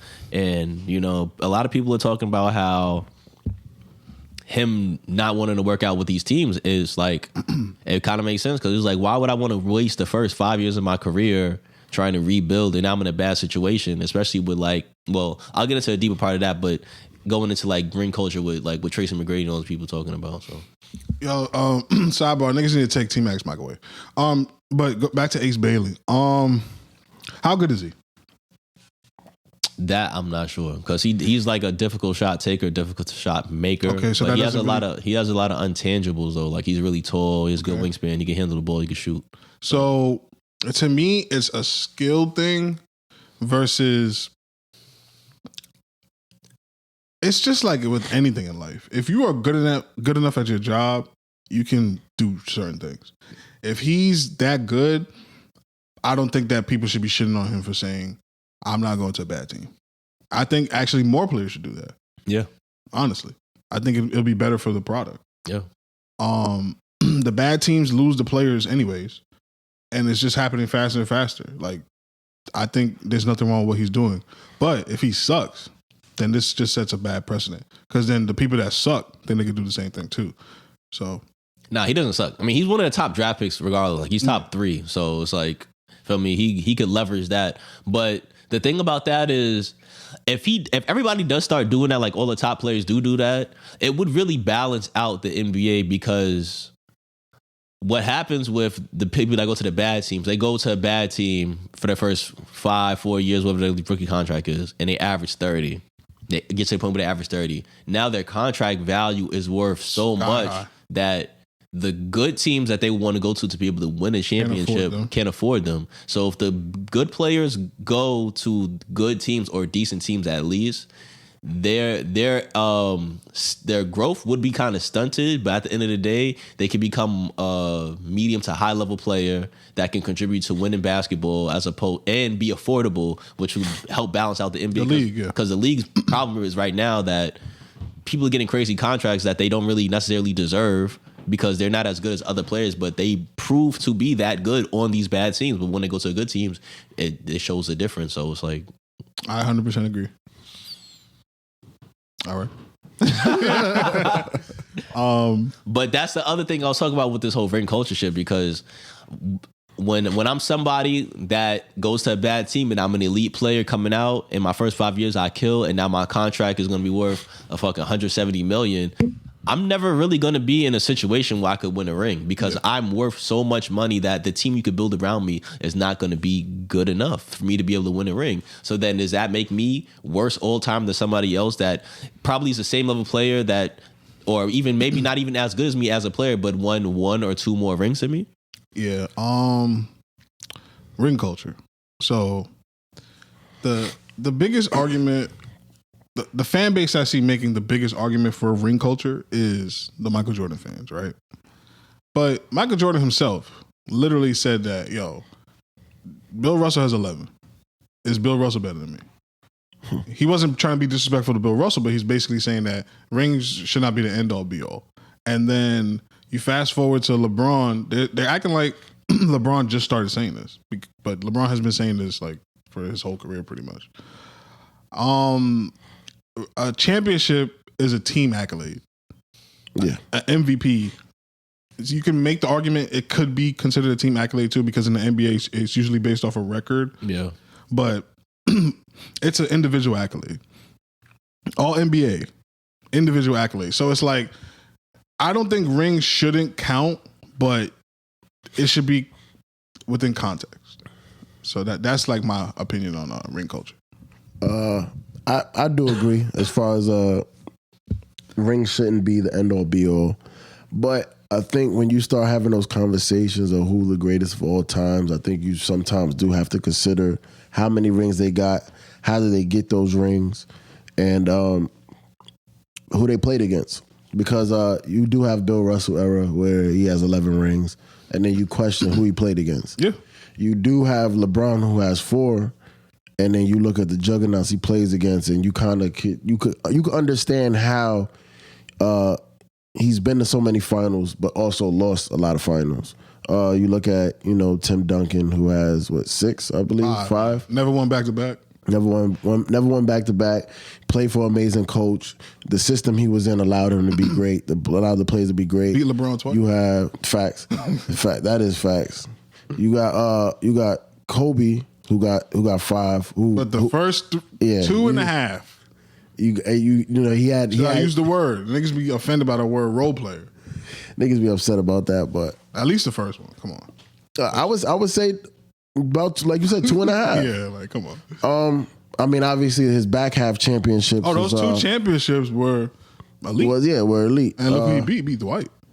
But yeah, just when I feel like I have LeBron as the greatest player of all time, just off of his individual accolades, his ability, what he's done. I don't really add the championships in there, but it does help my argument. Obviously, it doesn't help enough because you're a LeBron guy too, right? Yeah. Not to cut you off too. Yeah, Can I ask y'all a question? If LeBron had won 0 rings, but stayed in Cleveland his whole career, but still has all the accolades besides the rings, would y'all still feel the same way about him? As the GOAT, 0 rings though. And he has the same amount of exact accolades, but he just never won. He went to the finals the same amount of times, so he lost all them finals, every single one, obviously. Oh, then nah, I couldn't. I would like to say yes, but my brain has been poisoned by ring culture since I was a kid. But this is the thing about rings, right? To separate from the theoretical situation that you proposed. Bill Russell has 11. Yep. Nobody has, and he's like an all-time great player. Yeah. Nobody has ever had 11 rings since then.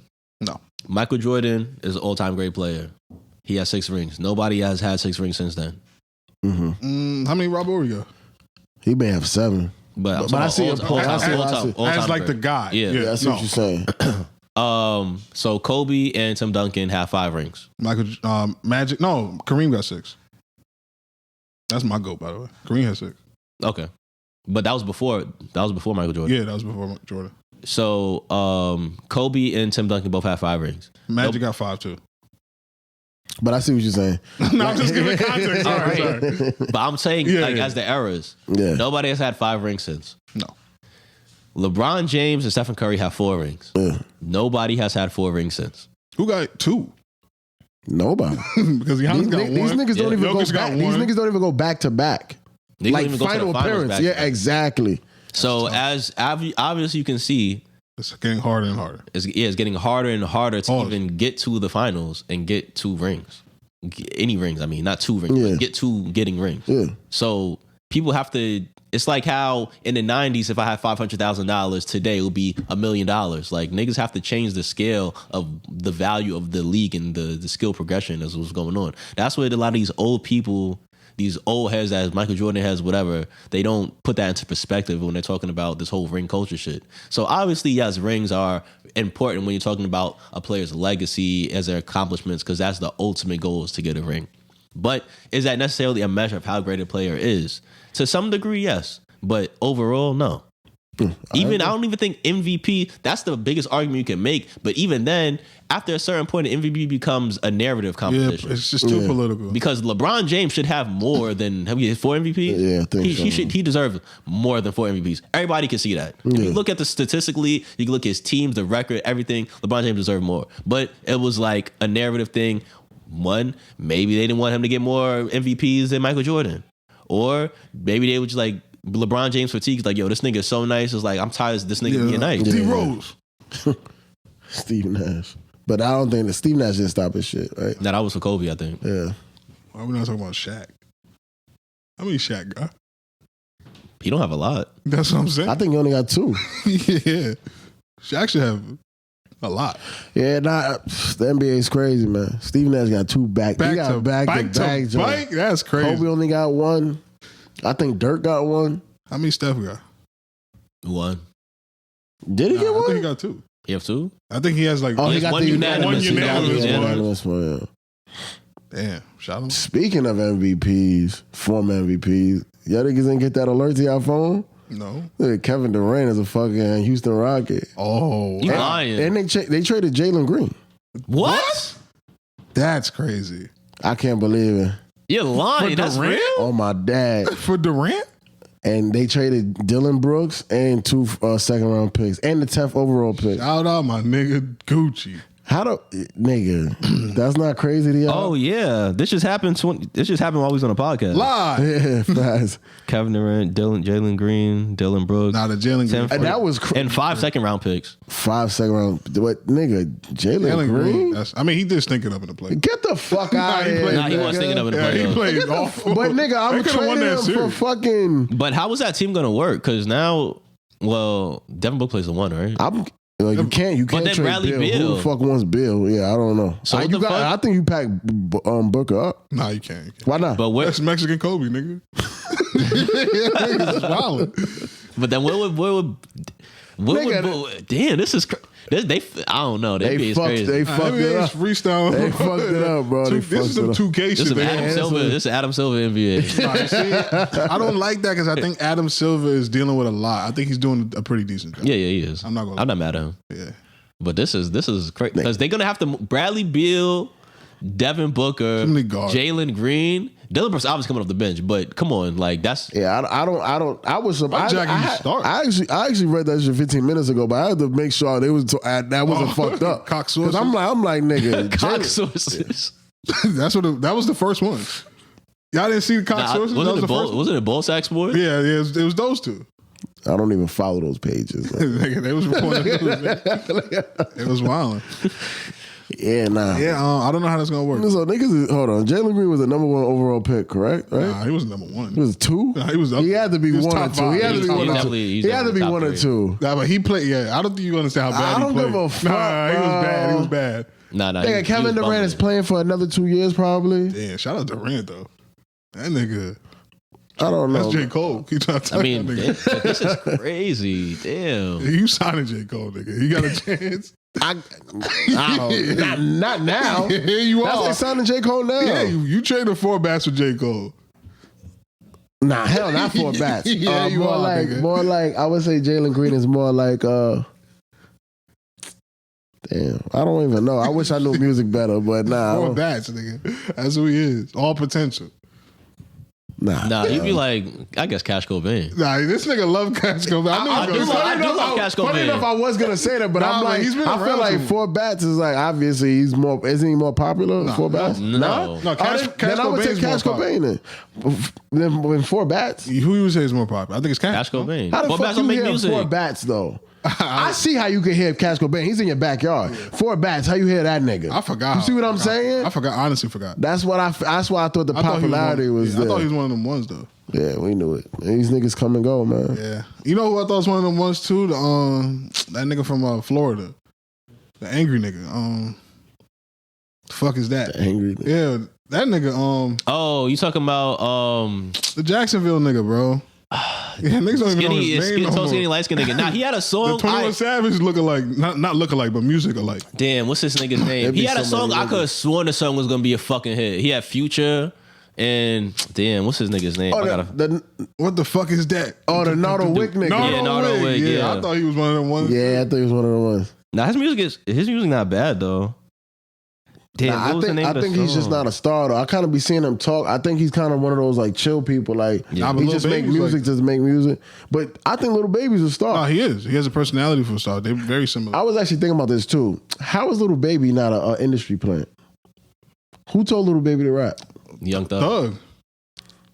And he got on songs with Lil Baby so he could pop. Yeah. Isn't that whole definition of an industry plant? You gotta ask the expert. Young Thug literally forced him on it. He didn't sign him though. No, but like my thing is, it's like a push. Industry plan would be like, okay, I picked this guy, which he did. He picked a random guy, he was like, "Yo, you should make music." Nah, that wasn't a random guy though. But you know what I mean, though. Yeah, but that wasn't a nigga that wanted to be a rapper. But that's not the same as when we use industry plan. We're talking about like a label took this nigga and like they put all their money to this nigga to put that nigga in our face, and they forced him on us. Lil Baby wasn't forced on us. That's because the label, it doesn't have the cool of Young Thug. Young Thug has the cool, which kind of trumps the money, kind of, because all Young Thug has to be is like, Wham is the next nigga. I don't agree that he's an industry plant, but I feel like, just to jump back to that conversation, there's other niggas that you could kind of put in the category that maybe they're not industry plants, but they did get introduced to us. We already broke the code. Yeah, of course. If you don't like the person, they're industry plant. Nah, that's not true, because niggas don't fuck with that nigga Lil Baby sign, and it's like you making an argument saying that any artist that sign another artist makes them an industry. No. What I'm saying, if I randomly, if I'm a popular rapper, and I'm from Queensbridge, and I go back to Queensbridge and I say, yo, I think you could be a rapper. Go rap, put out some songs. I'm gonna stand behind you, and I'm gonna give you a push, and you're gonna be. I hope you take off. I consider that to be somewhat of an industry plant, because it's kind of the same thing. Somebody randomly choosing an artist, I'm gonna put money and energy behind them, and I'm gonna make you a big deal. It's like kind of like Dirk and King Von. Yeah, but see, you're saying the word random, but none of these people were random. Like if it was random. A situation when it was random, then maybe I could see your argument. But the situation the fucking examples you're using is King Von and Lil Durk are brothers. Lil Baby and Gunna was Young Thug's Lil nigga. Nah, of course it wouldn't be a random individual. But somebody that's the only thing that could make it. Rapper. That's what I'm saying. That's the only thing that could make it industry play. If it was like a completely random person, like I have no connection to you at all, I just seen you and like I'm gonna blow you up. I could see that being your argument as an industry. Okay. Y'all got it? Y'all good? Yeah, no. All right, let's let's keep it sports. So this is gonna be like a 2-in-1 kind of topic. So 2-in-1. Yeah. Take that. Come on. Yeah, but so Fanatics, the Fanatics Fest in New York. What's going on with that? So it's pretty much the same theme as Comic-Con or Really? Yeah, pretty much. I mean, obviously niggas don't dress up, but it's like the situation where they you come to see people in sports. So Fanatics is ran by the nigga that stole the Diddy party. Yeah. All white shit. Yeah. That's crazy. Fucking but he partnered with your people at Rock Nation and shit. Shout him out. He's good in my book. Coach are gone. But yeah, so what I actually spoke to somebody that was going this year. They went Friday. Oh, so this is like a thing. Yeah, it's the second year in a row. Okay. So who shows up? And pretty much they get almost everybody. They got actually Kevin Durant found out about him being traded at the event.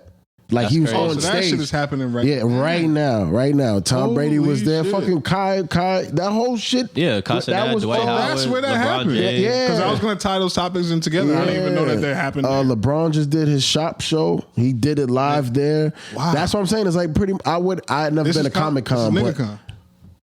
I wouldn't say nigga-con. Because it's definitely probably when you find out the prices, that ain't no nigga shit. Okay, that ain't no nigga shit. But long story short, my boy that he went Friday, he was telling me he paid I think $70 admission, I think, and then his favorite player is Dwayne Wade.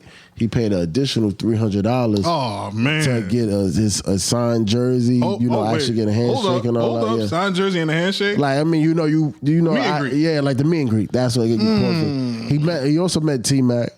So I guess you can wrap that up into the $300. But that's where I come with the question, like, would you allow yourself to pay to meet your favorite player or favorite celebrity, I guess? Well, me personally, I wouldn't. But those things, the value you're getting from that item, if you want to sell it, it skyrockets after. Like, one of my boys from my job told me he's going to go, and he said I could buy. He's like, there's like a thing where you could go buy like a card from a thing, one of the vending machine or something. No. Like, you go get the card signed from whatever, and then the card would be worth $60. But as soon as you leave out the door, that shit's worth $600. So that Dwayne Wade signed jersey, who knows how much that costs right now? You pay $300. But I think he's a fan, though. I think he's like a fan. I'm saying, but it's like memorabilia. Like, obviously, any memorabilia you have is going to cost money. But you're doing it for the experience too. But so it's like a double-ended. Yeah. That's what I was telling him, because when he said it to me, I was like, you had to pay extra to meet Dwayne Wade. He said, yeah, I paid extra, $300. And then he instantly was like, come on, man, I had to pay that. And I was like, nah, like he thought, I guess he thought, I guess he did. I'm like, nah, bro, I think that shit is cool. I think, as adults, you should spend your money on things that maybe the childhood you would have loved to experience, but nigga had to ask his mom for the bread. So I thought that shit was extremely dope. I'm too much of a New Yorker, I think, at times, because I would probably be like, There's no way I'm paying $300. But I would hope that I would be mature enough to be like, I'm paying. You spent $300 in a club before. Well, I made that shit back somehow. Somehow, somebody paid for that. Yeah, it's tough, bro. I'm a big Dwayne Wade fan too. Like, that's the reason I like basketball, because of Dwayne Wade. Nigga ain't paying. I'm not paying $300. But that's because you a New York nigga. Yeah, like, not because. Yeah, I don't think there's anything wrong with your man, but I'm not doing that. That's a lot of money to meet a nigga.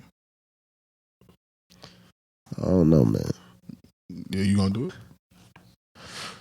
Because women get a lot of flack. I'm cheap. That's probably the only reason why I wouldn't. Okay, not so because I have it. No, I didn't mean to plug it out. I didn't mean I'm like just that. cheap. I could come up with for every reason I could come up for why I would do it. I could come up with 10 reasons why I wouldn't. I didn't mean it like that. Yeah, he started wilding out. I mean, like, if you had it like in super excess. Like, if this power found like if I didn't have to think about bread at all. Yeah, I mean, just for the experience. Okay. Yeah.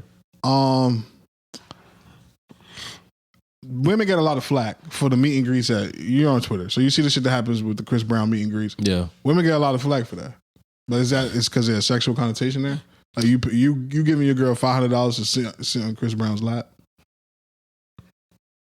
Nah, I think women doing anything like that is just dumb, because if you look good, you could fuck Chris Brown. No. Like, the chance. What? Yeah. How you figure that? If you look really good speaking enough, for a nigga right now. How you know that's the case? What do you mean? It's true. No. Niggas fuck. What are you talking about? Niggas fuck good looking women. Men wants for sex is equivalent to women wanting to have sex with a famous person, and I would even say a woman wants to have sex with a famous person is stronger than men wanting to have sex with women. So, with that being said, if I'm a 10 out of 10 woman, all I have to do is be seen by celebrities in the majority of cases, right. and they will approach me or send somebody to approach me, and then we can end up having sex if I really want to do that. Who was Karrueche before, like, she ran into Chris Brown? Like, what? I don't know. She wasn't famous though. Yeah, that's my point. Like, he's right. Like, majority of the influencers that we know now, which is regular bitches, and then they fuck the famous nigga and they become famous. That's gangster. I guess I see a point. I just felt like you were speaking for a nigga. So, like, let me ask you a question, right?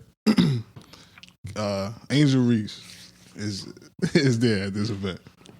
Is your girl paying $300 to let you go meet her? Nah, hell no. Why not?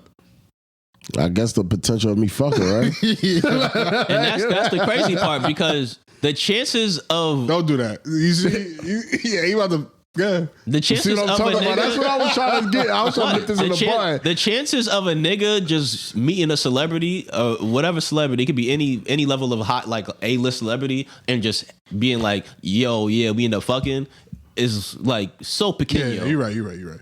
But my man Tune's getting there. Like a nigga will go I to a don't meet and even greet. Like,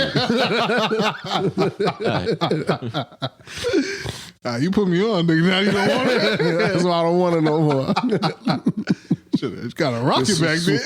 Swap them out. Swap him out.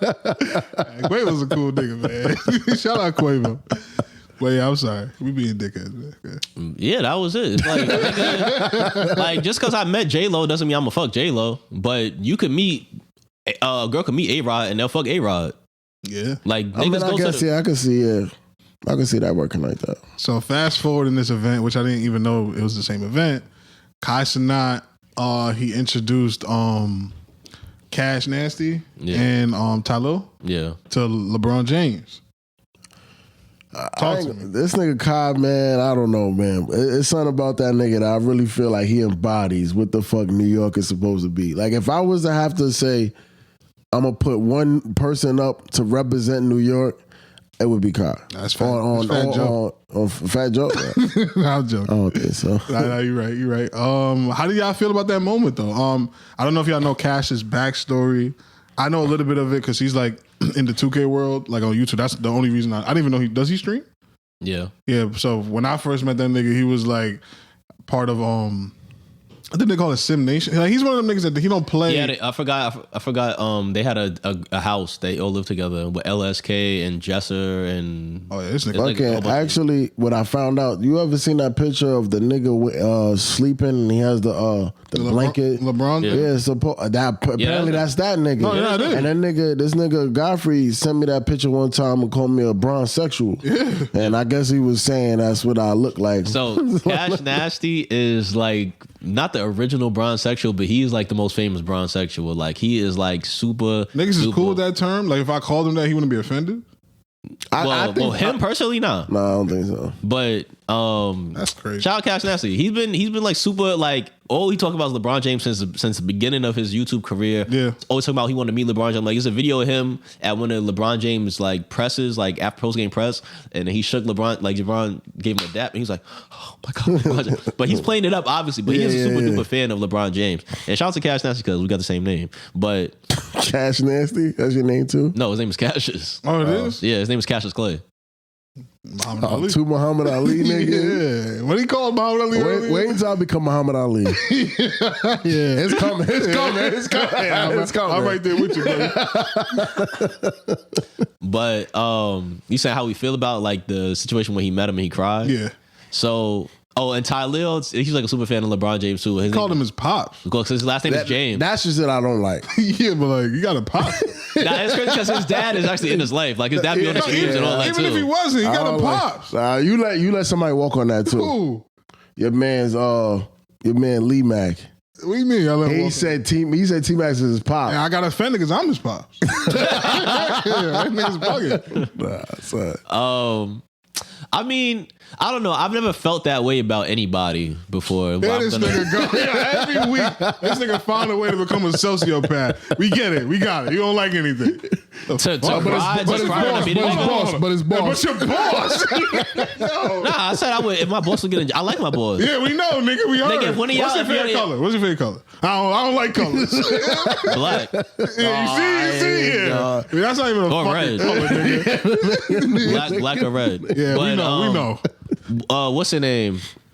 Niggas fucked up my thoughts. Yeah. But yeah, to cry when I meet somebody, I don't think I will ever feel like that about anybody. But I think it is a good moment to have in your life where you meet one of your idols or somebody that you really look up to. I wouldn't go as far as them, but everybody has a different level of emotional attachment to things. So I'm not mad at them for it. Who you crying if you meet? Obama? Nah, I mean, I kind of feel the same way Cash feel for real. I really, Nah. I can't. Nah, hell no. I definitely wouldn't allow that stuff to happen. Come on, I feel like we from the same place. But I gotta find What that mean? nigga, we pretty much the same person. I'm just not rich.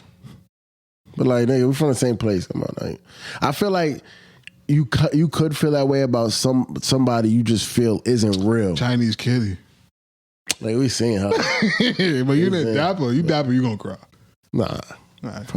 Oh, Lotto. Probably, Yeah, I'll got probably him. cry. Or Ari. Oh, yeah, them two? To find out that shit is real? Yeah, back to back. I'm in heaven. I'm be like, I dap up Jesus next.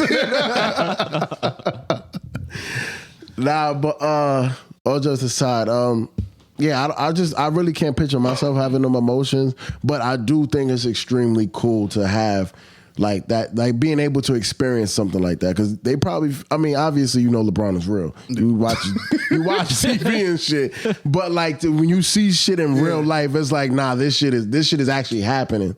So I maybe that's what causes that emotion. I still don't know how I feel about it. Every day I wake up, I change my opinion. First, I thought it was like extreme dick riding.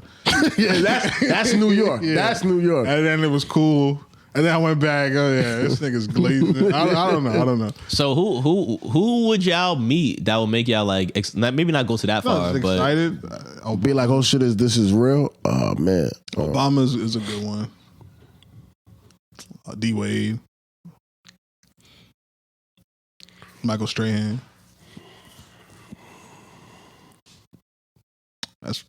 I mean, maybe an overall experience. Like if I was in like a studio session with like not Meek now. Meek now doesn't really impress me. Maybe like a studio session with I wouldn't even say Nas. Thug, Jigga. Like let's say if I'm in a studio with like a song is being recorded that turns out to be a super smash. Maybe obviously in that moment I wouldn't cry or be like super psyched about it because I didn't know it would be a hit. But that feeling would make me, because like when DJ Mustard premiered that Migos song when we was in. That was that feeling. I felt like, yo, this shit like this. Yeah, I experienced. I had a very crazy. similar situation too. I saw Bobby Shmurda's first ever performance at Webster Hall, and they did computers. Like, obviously everybody wanted him to get to Hot Nigga because it's the only song he had at the time. But they did computers, bro, and everybody hated that fucking song. They were like, bro, just do Hot Nigga, please. And he threw his hat when he performed Hot Nigga, and like it felt like everybody moved out the way. That shit fell. My man Zap, but he took the hat. But I feel like I was part, because computers is a New York staple. Like any party you go to, that shit is ringing off. So I felt pretty dope to like be one of the first. Yeah, like that 70 moment, people to ever hear computers. Yeah. And me and Chubbs used to have a dance routine in that song. Oh yeah, I got a video of that shit. Good times. Niggas is crazy. Nigga, boys, you saw his horns come out? I got a video of that shit. Nigga about to post that shit. That's a good video. Nigga's crazy. I think it's a good video. What's wrong with that video? That nigga about to post that shit, bro. But yeah, I don't know, man. Meeting your idols can sometimes be disappointing, man. What if you meet Meek and like that nigga's on some like get the fuck out of here? Yeah. I seen a couple clips like that. I was like, yeah, bro. I don't know, man. That's why I feel like there's a threshold of how much I allow myself to feel for like celebrities. Yeah. Like, especially as a male celebrity, ain't no way I don't think I'll ever allow myself to be like, I'll put myself in a position where this nigga could play me. Yeah. Because like Cash Nasty, how old is he? Probably like 34. How do you think his family feels about him? Like the older men in his family, like watching that video. I think probably paying their bills. They shouldn't give a. Nah, come on. I think it depends where you're from. I think New York is easily the place where it's like. Yeah, Cash Nasty's from like the dirt road of Louisiana. Yeah, they probably love that shit that he's doing. Yeah. Ty Lil probably got a couple text messages from his friends like, "Come on, man, like you wilding." Like that nigga's not your dad. Is it a shtick or is it real life? Like. I think these niggas, like Cash was saying, they do play up a certain level. Okay, that's fair. But I think certain niggas really be like, this is really our guy. Like, so the flight nigga, he's like that for Steph Curry, right? Yeah, kinda. Flight is also playing the character though. Oh, so yeah, okay. But Flight, yeah, but he met Steph Curry and been acknowledged by him and shit. Like they quote, Flight was probably the first. I was thinking about that too. Flight was probably the first. Like YouTuber or social media person to ever be like really acknowledged like worldwide by an NBA player. Because like he has a quote that says because he like does a thing where he watches highlights and he'll be like, damn, look at Curry, man, so inspirational. And then one of the last finals that Curry was in, he was like look at Curry, man, so inspirational. And it was like a big moment on the internet. Oh, that's hard. Oh, that's what's up, man. I feel like there was another thing around this topic. I can't really remember right now. This podcast is tough. Let's keep it sports though. We got the Lakers. They sold for $10 billion. So I don't know. Like, so we have this group chat, right? It's a bunch of us, and we talk about sports and shit. And I told niggas that LeBron's richer than his owner. Like, he's the only like NBA player ever that had more money than his owner. And to me, this just like proves my point. Like, they was broke. The Lakers was broke. Yeah. So a lot of people are saying now that the Lakers got money, that the team is about to like go crazy because the guy that bought them is rich as fuck. But see, how the fuck does that translate to basketball? Niggas so you see how the Clippers, right? As soon as Ballmer bought them, like they fielded a crazy team because he didn't care about paying the luxury tax. Yeah. So when you don't care about paying a new owner, okay, so basketball teams aren't like football teams. So like with football, the owners, that's usually their main income. Like it's like with basketball owners, it's like a toy. Yeah. It's like, hey, I get to show my other rich friends I got a team. Versus in football, this team is how I make my money.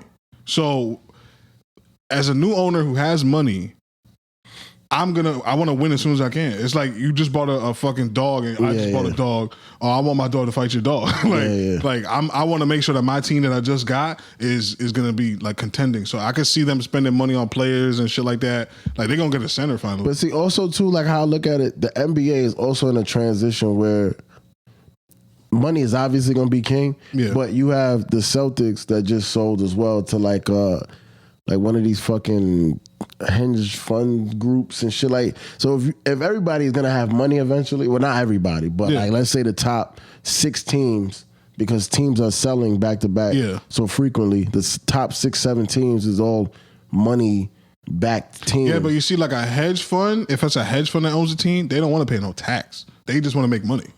So they're not gonna go above the same shit like that. Like Ballmer, he is the guy. Like that nigga's a fucking like his network is incredible. And the dude that bought the Lakers in a similar situation, like he bought the team because he obviously wants to be. I own the fucking Lakers. Yeah. So and I think he owns Dodgers too. Right? Oh, he does. I think something like that. This nigga's a money nigga for real. But I think it's gonna be good for the NBA. I think it's gonna be good for the Lakers, and it's gonna be good for LeBron, unless. Pack him up. That nigga could get traded for Jalen Green. Yo, I'm telling that shit to me. That's anything can happen. Anything can happen, bro. Niggas is trading Jalen Green. LeBron and fucking Phoenix. That's what Shaq with the Phoenix. If LeBron go out like that. Nigga, that shit, nigga, I can't even look at Godfrey if that shit happened. Yo, Shaq went out bad. Nigga, the big Aristotle, the big cactus, the big shamrock. Big shamrock. Yeah. That nigga's crazy, bro. La Mexico. That nigga's bugging out. Shit, man. Niggas gotta chill, man. We gotta know when it's time to call it quits. Nah, son.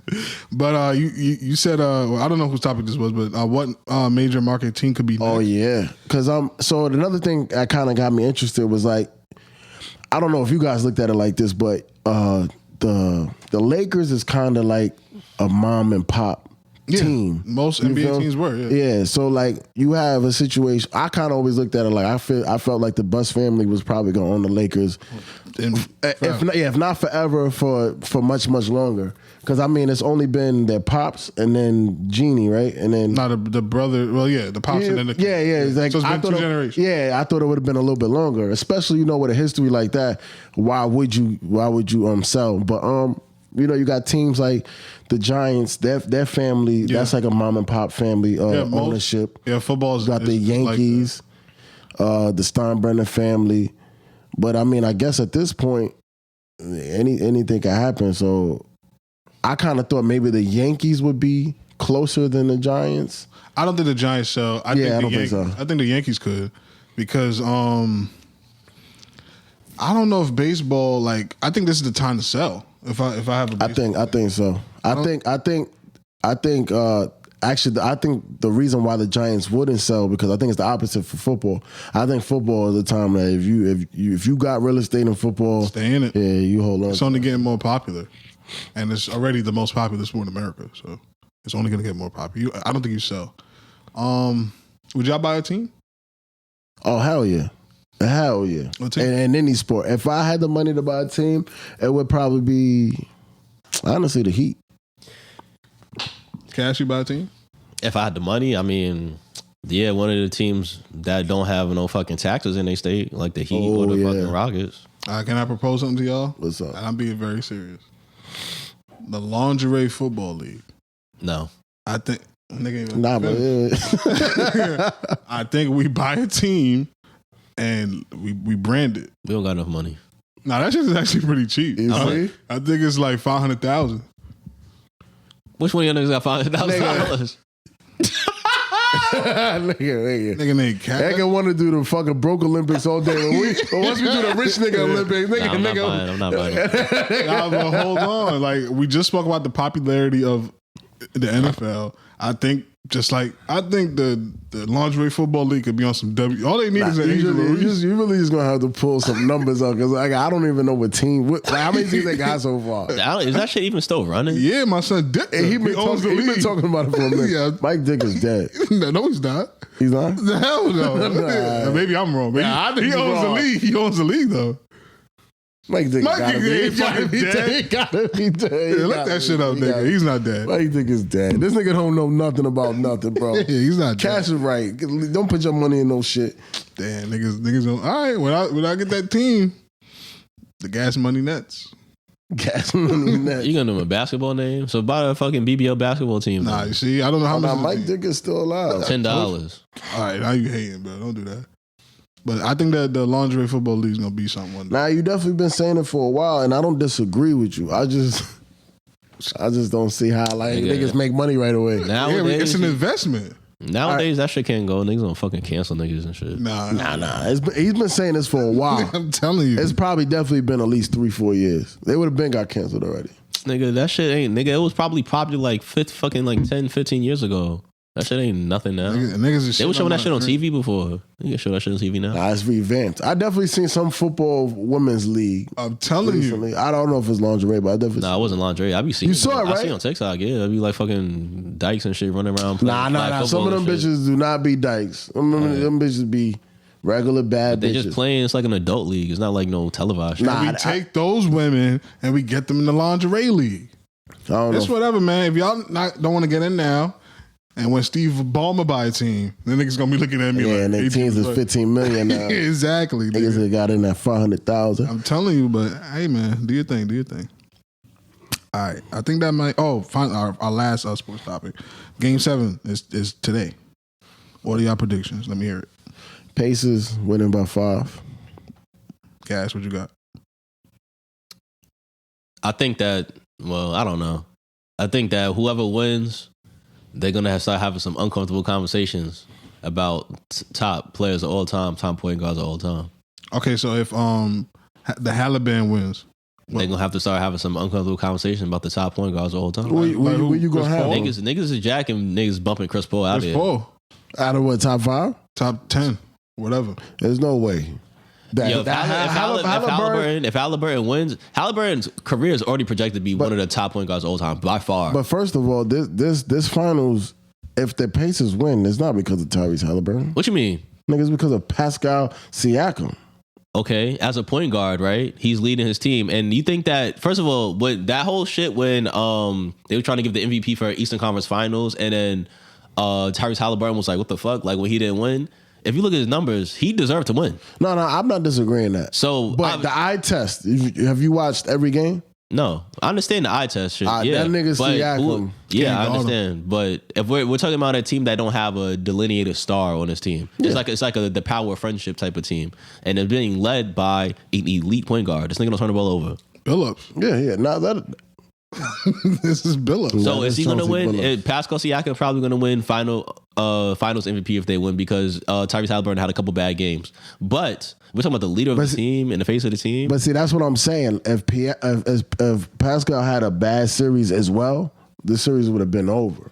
So I understand what niggas are talking about where Halliburton, this run is definitely impressive, and I would definitely hold him to a higher standard. Is he better than Chris Paul? I don't know if I would do that. because Is he better than Billups? Yes. The fuck? Yeah. The hell I was Godfrey thinking ain't about? gonna like that. I don't. But see, Yo, this nigga When- don't when we turn the talk ball about- over. Like, he literally don't turn the ball over. But see, Chauncey Billups didn't have better a than bad Nash? finals. It'll take time. That's gonna be a time tested thing. So hold on. You see, that's what I don't like. Well, you think so you think Chauncey Billups is better than Steve Nash? what we doing? What are you talking about? Steve Nash got MVPs. What we nigga. talking about? What we talking What about? What we talking about though? Yeah, but we just talked about how them MVP shits kind of be. Yeah, but Hey, Chauncey we don't Billups was know. even in the conversation for fucking Chauncey MVP. Billups is a fucking Finals MVP. Okay. Yeah, That's a special- he's a special Steve teams Nash player. hasn't even gotten there, He's a special teams player. Yeah, he's going crazy right now. bro. Like this is what I'm talking about. Niggas can't be Nigga said he was a punt returner. That's crazy. one on one. If that's what we talking about, I don't know. But if we talking about I in would the never career, talk about so we one-on-one. talking about team shit. Then Careers. I would never Careers. put Steve Nash and fucking. I would take Chauncey Billups over Steve Nash. Hell yeah. Hell yeah. Nigga, even in the number one offense, the Phoenix Suns, them niggas did not go to the finals. Kobe. Why is that? Kobe. Why is that? Chauncey Billups played for what team? What the fuck? Steve Nash. Chauncey Billups played for what team? The Pistons. Pistons. Okay, nigga. and what coast are the Pistons in? West Coast. East Coast. Oh, we gonna do that. Strength of schedule is not important. We're gonna do that, bro. We talking about you, the number one offense. There's nobody better than you, scoring wise. Yeah. Nobody more efficient than you. So why the fuck are you beating them? Kobe and Duncan. It's hard to beat, bro. Well, then if that's the Who case, Billups had to then- beat? then that's Nigga, the- Tim Duncan was is that- averaging what the 30 fuck? What in a- the fuck does it matter? It does. What you mean? No, see, my thing is, nigga can't help where he play. Yeah, but who? So just because I play in a certain place, and first of all, these niggas had to beat Shaq and Kobe. The Yeah, Pistons had to beat yeah. Shaq and Kobe. In the finals. So regardless if I had to fight a bunch of tomato cans to get to this juggernaut of a team or a player, nigga, I still beat them niggas. So And them niggas had to get through LeBron. if we had to fight, right, and we just like you saying, we both had to fight three niggas, but me and you was gonna fight at the end, and I fight three toddlers, and you fight three grown men that know how to fight. By the time you get to me, you're gonna be beat the fuck up. Or I take the fucking knowledge that I've gotten from these three niggas that I fucked up and whip your ass. Because that's what them niggas. That's not how. Exactly how you figure. How because do you you're figure? gonna get beat. You're gonna get hit too. So you're gonna be damaged when you fight me at the end, and I'm gonna be fresh. All right, but see, if we're gonna use that, we can't say you for toddlers, maybe for teenagers, right? Okay, even because still. at the end of the day, you still will take some bumps and bruises. Or if I was able to see your fights, I'm gonna be like, oh, this nigga did that, this nigga did this, and I could adjust. And I think that's exactly why the Pistons beat the Lakers, and I feel like nigga Steve Nash couldn't beat that same Laker team because the nigga's not like that. Niggas just wanted. Niggas just wanted. Billups Niggas had just fucking Ben Wallace, 6'8", Rasheed Wallace, 6'9", Tayshaun Prince. 6'9". Nigga. The center was the shortest nigga on the court. Yeah, but nah, Billups wasn't. Yeah, like- but I was over exaggerating. But Chauncey Billups is not in the conversation. Greatest points guards all the time. Nah, of course not. So- but you said, but that's because we're gonna do the individual. If I'm building a team, I'm not taking Steve Nash. I'm not. over Chauncey. I'm not. Okay. I'm not. I'm not. That's fair. I'm not. So I got That nigga's just crazy. OKC winning, by the way. Just saying. And if OKC wins, now Westbrook is a pack? Westbrook definitely packed. But Shy is gonna be entered into certain conversations of we're talking about who's the best, one of the best players. Of course, because The best his players of all time. Yes. Oh, these niggas off the job. What you mean? Okay. Trajectory? I'm talking Get about the trajectory. fuck out of I that was- trajectory shit. Why? You base Why? all your shit Why? off of trajectory because when you the last niggas when you draft somebody, what are you basing them off of? Potential. obviously, All of right, course. and if this nigga is what 25, 24, and he averaged 30 every single He's series, not and he that- averaged he's not 30 in the that young. finals. Nah, Yes, I he think is. he's pretty young. Yes, he is. You think he's my age? Actually, no. How old is Hami? Hami is a year younger than me. Hami's 27. He may be right. The niggas played in I'm trying college to tell together. you, he's not as I young. think as he's a year younger than Hami because Hami played 2 years. Hami lost his spot to that nigga, and now I know why. That nigga. Ricky was the first believer.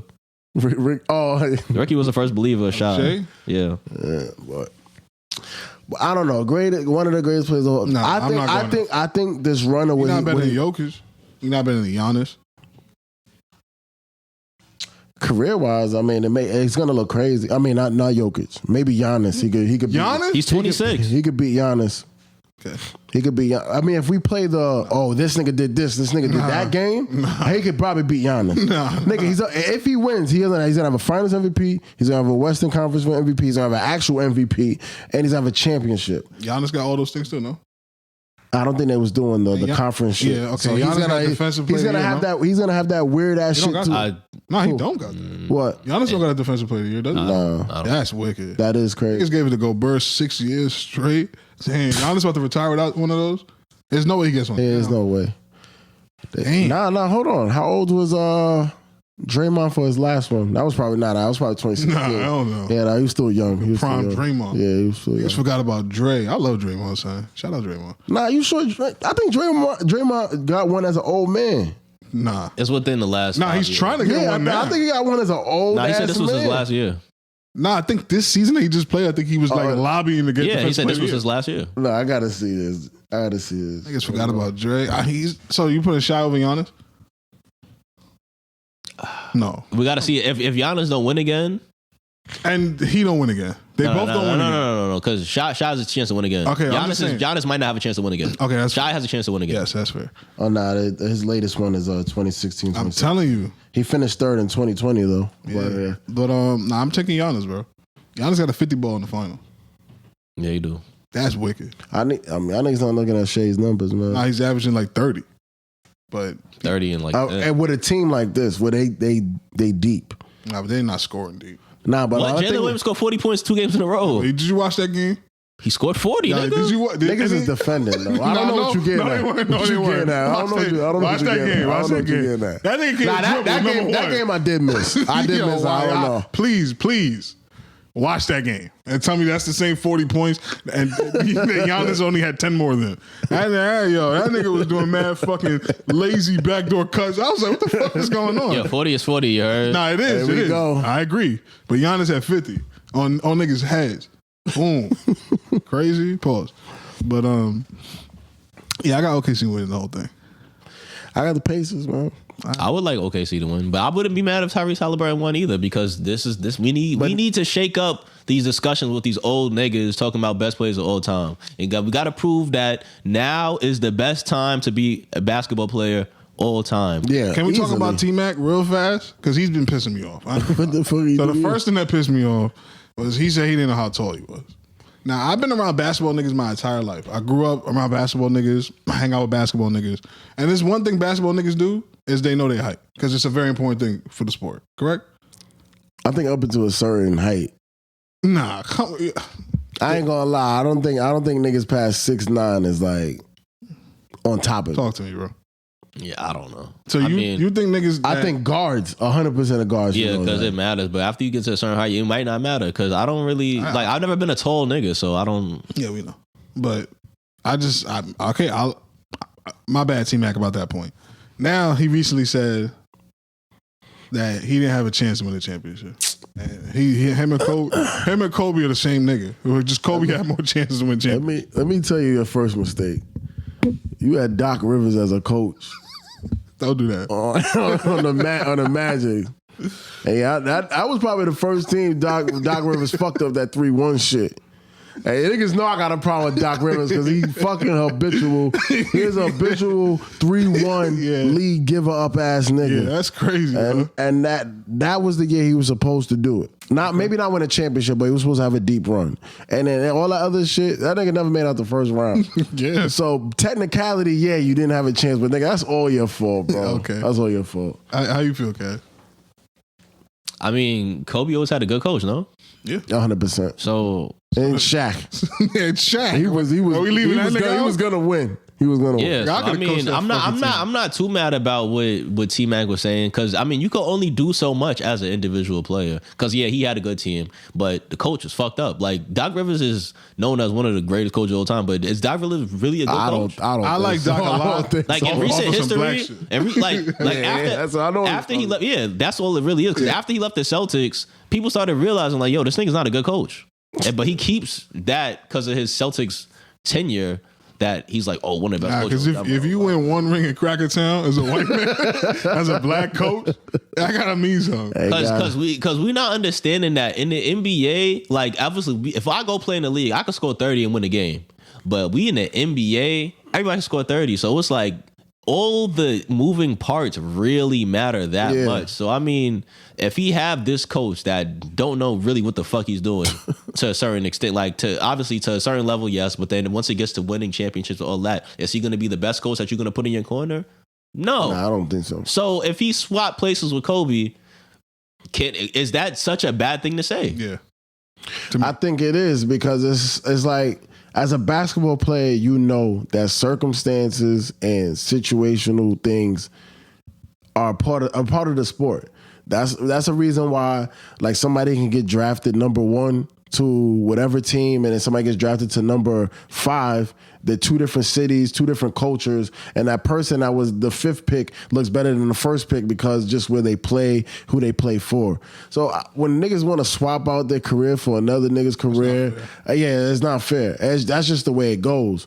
And I mean, if you're fortunate enough to play long enough, after you do your first 8 years or however long you have to play at a certain place now, so you can get a certain amount of bread, you could leave. Niggas be staying. Like, yo, T-Mac went to the Spurs his last year ever because he was ring chasing. Niggas should have did that 5 years earlier. When you first started fucking up, was his knees or his back? Yeah, when you first started dealing with injuries, you should have probably said, fuck the bread. I'm still gonna probably get $15 million a year or $10 million a year. Let me just go play for such and such. Nah, can I even put a further indictment on this nigga's career? I'm not part of that. That's not what I'm not a part of. I'm just saying, nigga gotta take accountability. That nigga was on the Raptors with Vince Carter. And he was like, nah, I'm not playing with my cousin. He definitely did. He's not outshining me. He got drafted there. You're right. And then went to Orlando. He had his Shaq. Like, that nigga, nah. Not his Shaq. Yeah, but I'm just saying. After Jordan left the league, Vince Carter was that. People forgot that Vince Carter was that dude. Yeah. And fuck that. I'm just tired of T-Mac right now. And I got to beef with T-Mac making the Hall of Fame. But that's come on. Niggas can't do that. I mean, I'm not too familiar with T-Mac in general because I wasn't watching basketball at that time. But, I mean... T-Mac was probably the greatest player in the league at one point. Maybe not long. Maybe not long. T-Mac is the wing version of Kyrie Irving. Niggas just love his game. That's what it is. Because I've watched videos of T-Mac. Like, I watched film on T-Mac, and I wasn't really that impressed. It was like... I would say T-Mac was more like Kevin Durant. No, but like... Not play style. No, I'm not but talking niggas can't guard... Niggas was saying that they can't guard T-Mac. No, I'm not saying that he plays like Kyrie. I'm saying, like, you see how guards why they so impressive? Look at Kyrie, because they're like, yo, as a guard, the shit he's doing is fucking incredible. Yeah. They look at T-Mac like as a wing, the shit he was doing is incredible. Because he was doing, like, Kobe shit, but at 6'9". That's what makes it look incredible. This is before Durant. Now that Durant exists, niggas look at it like, oh, that's supposed to happen. Yeah, that's supposed to happen. Durant isn't like a super anomaly, and T-Mac before him was an anomaly.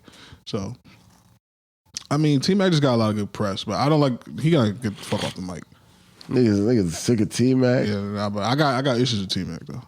I'm telling you. It breaks my heart when niggas. I mean, honestly, I really don't care that much, but I do remember T-Mac as being like, oh no, he was that nigga was like he was like Iverson. Like, niggas ain't gonna give him too much fucking like team success, but niggas is on something Iverson like, went to the fucking final. Yeah, of course, but like, you know how that goes. Iverson got an MVP. You know how niggas look. Yeah, he definitely does. What the fuck does T-Mac do? I guess that was a bad comparison. No, but I think it's a good comparison because when you put those rose tinted glasses on, T-Mac looks like, nah, man, T-Mac is right. But then when you start looking at it, you're like, nah, absolutely no. That's my problem. Niggas gotta show some love to T-Mac, man. Nah, I'm not trying to disrespect T-Mac. T-Mac is one, like, skill wise, like, he's amazing. Top 75? Nah. Damn. No. Is T-Mac better than Paul George? No, I'll put them niggas in the same category. First of all, what Paul George do? Let's not get started on that. What you say he did? He cracked whose ass? He definitely cracked LeBron, but that's one game. T-Mac did that too. He cracked Kobe's ass. Yo, he cracked Kobe's ass. I ain't gonna lie. I was dead ass watching mad highlights on some Raymond shit. Remember Raymond? I was dead ass watching mad highlights not too long ago, like maybe like 2 weeks ago. That nigga T-Mac was definitely busting Kobe's ass. Kobe admitted it too. Now you didn't see Kenyon Martin like T-Mac going back and forth? Nah, I didn't see that. He started wilding on him? Yeah, because he was like that nigga dropped 40 on him or something like that. Kenyon Martin was like not having that. Yeah. Oh, that Kenyon Martin said that didn't happen? Yeah. That's funny. I believe Kenyon Martin. I ain't gonna lie. Nah, T-Mac had 40 that game. He said, so the whole backstory is that Kenyon Martin fouled T-Mac one time when they played, and then T-Mac said, like, ever since then, every time I seen that nigga, that nigga Kenyon Martin was like, nah, you scored 40 on the team, and if you watch the clip, you had like 6 points on me. Okay. And you shot below your percentage every time you lined up. That's another thing I don't really understand about basketball, because it's like, a nigga be like, yo, I gave you this. I'm like, no, you had that on the team. Like, obviously, yes, that it was on the team, because obviously you're not going to be guarding me one-on-one the entire game. But, nigga, I had 40 and you... Yeah, it was like, there. You was all actively on the court. So, Kobe had 81 on fucking... they say it's Jalen Rose. Jalen Rose's neck. And then... Gilbert Arenas got 60 on Kobe's neck. But see, the thing is that Jalen Rose, he's fucked up. He gets wrapped into that because he's the most popular nigga. Yeah. Because Morris Peterson was there. There was a couple niggas. Fucking Charlie Villanueva was on that team. Niggas, it was multiple niggas guarding Kobe. It's just whoever the matchup is on opposite side. Play the same position, nigga. You have 5 Yeah, I gave you 81. So how Kenyon Martin's a power forward. I mean, yeah, there's certain people that probably you could say was exempt from getting the points. Like, obviously, the center probably wasn't out there, but maybe a switch did happen. So a nigga got a piece of that shit, too. But I agree with Cash saying, nigga, you got it, nigga. The whole team got it, nigga. Somebody was supposed to stop this shit from happening. Gilbert put up 60 on Kobe. Yes. How much LeBron got? Like, anybody did something crazy to LeBron? Paul George, even though... Nah, Paul George put it... I think LeBron outscored him that game, though. I don't think nobody ever put up no crazy numbers on LeBron, and he didn't, like... have the same amount. Who was guarding Melo when Melo put up his like 60? Ooh, that's a good question. That's Damn, who was he playing? The Bucks or something. Nah, he may have been. I fake think he was probably playing the Celtics, but I don't want to jack that. Like a Paul Pierce? Yeah, that would be. Paul Pierce say he don't ever give up that many points. Paul Pierce think he better than D-Wade. Yeah, they learned him though. You see? Yeah. Somebody need to learn T-Mac. That's the problem. Nah, because I think when you are in the circle, like, yeah, T-Mac underachieved, but like you real respect real. Like a nigga, I'm telling you, I don't know, man. I remember T-Mac being a different He nigga. was a monster. He was Durant before Durant. I get that. Yeah, and that's what niggas be letting him hang his hat on that. Like, you can't But we got Durant you can't now. disrespect it. You can't disrespect We got Durant. Yeah, and Durant without the Warriors is what? T-Mac. No, he went to the finals, dog. What we doing? He has MVPs. His team, nigga. You want to do the Shaq and Kobe shit. Oh, my God. Westbrook and Shaq? No. Westbrook, James Harden, It's Shaq. and Serge Ibaka. It's Shaq. It's Shaq? Yes. Hell no. Yes. Yes. No. Shaq was giving you fucking 40, 30, 40, 30, 40 and 10. Yeah, and so what? 38 and 16, nigga. That niggas added up. It's not 38 and 16. It gotta be. Hell no. It gotta be, nigga. It gotta be. No. That's 3 niggas. One, that's not even, but that's 3 niggas. What? That gotta be giving you. We had an hour 50. Damn, Oh, okay. this shit may be like 2 hours. No, we recorded. That was only 20 minutes. All right. You know, I'm getting to the end. We got to get to the gas of the week. What's that shit called? What is that shit? Nigga Out came of up gas. OG. Out of gas. All right, I just want to make sure we're not missing anything else before I get to that. Now, did we do the what you said? You said hypotheticals. We have some hypotheticals. You know, that's all. I want to knock before we get to that. Maybe we could go real fast on I ain't got nowhere to be, nigga. On Trump and Cash's favorite topic. Oh, the Trump. Yeah, go now ahead. we going to war. What's the new Call of Duty coming out? Black Ops 6, 7. It's about to be. That's with Black Ops 6. You sure? Yeah. Nigga, we not playing Black Ops 6 right now.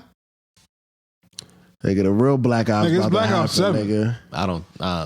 Do your Googles. Black nigga. Ops. Red Ops. Let's see who the better gamer. Yeah, he about to lose that. It ain't no nigga. There ain't no time for no games. About the draft happen, nigga.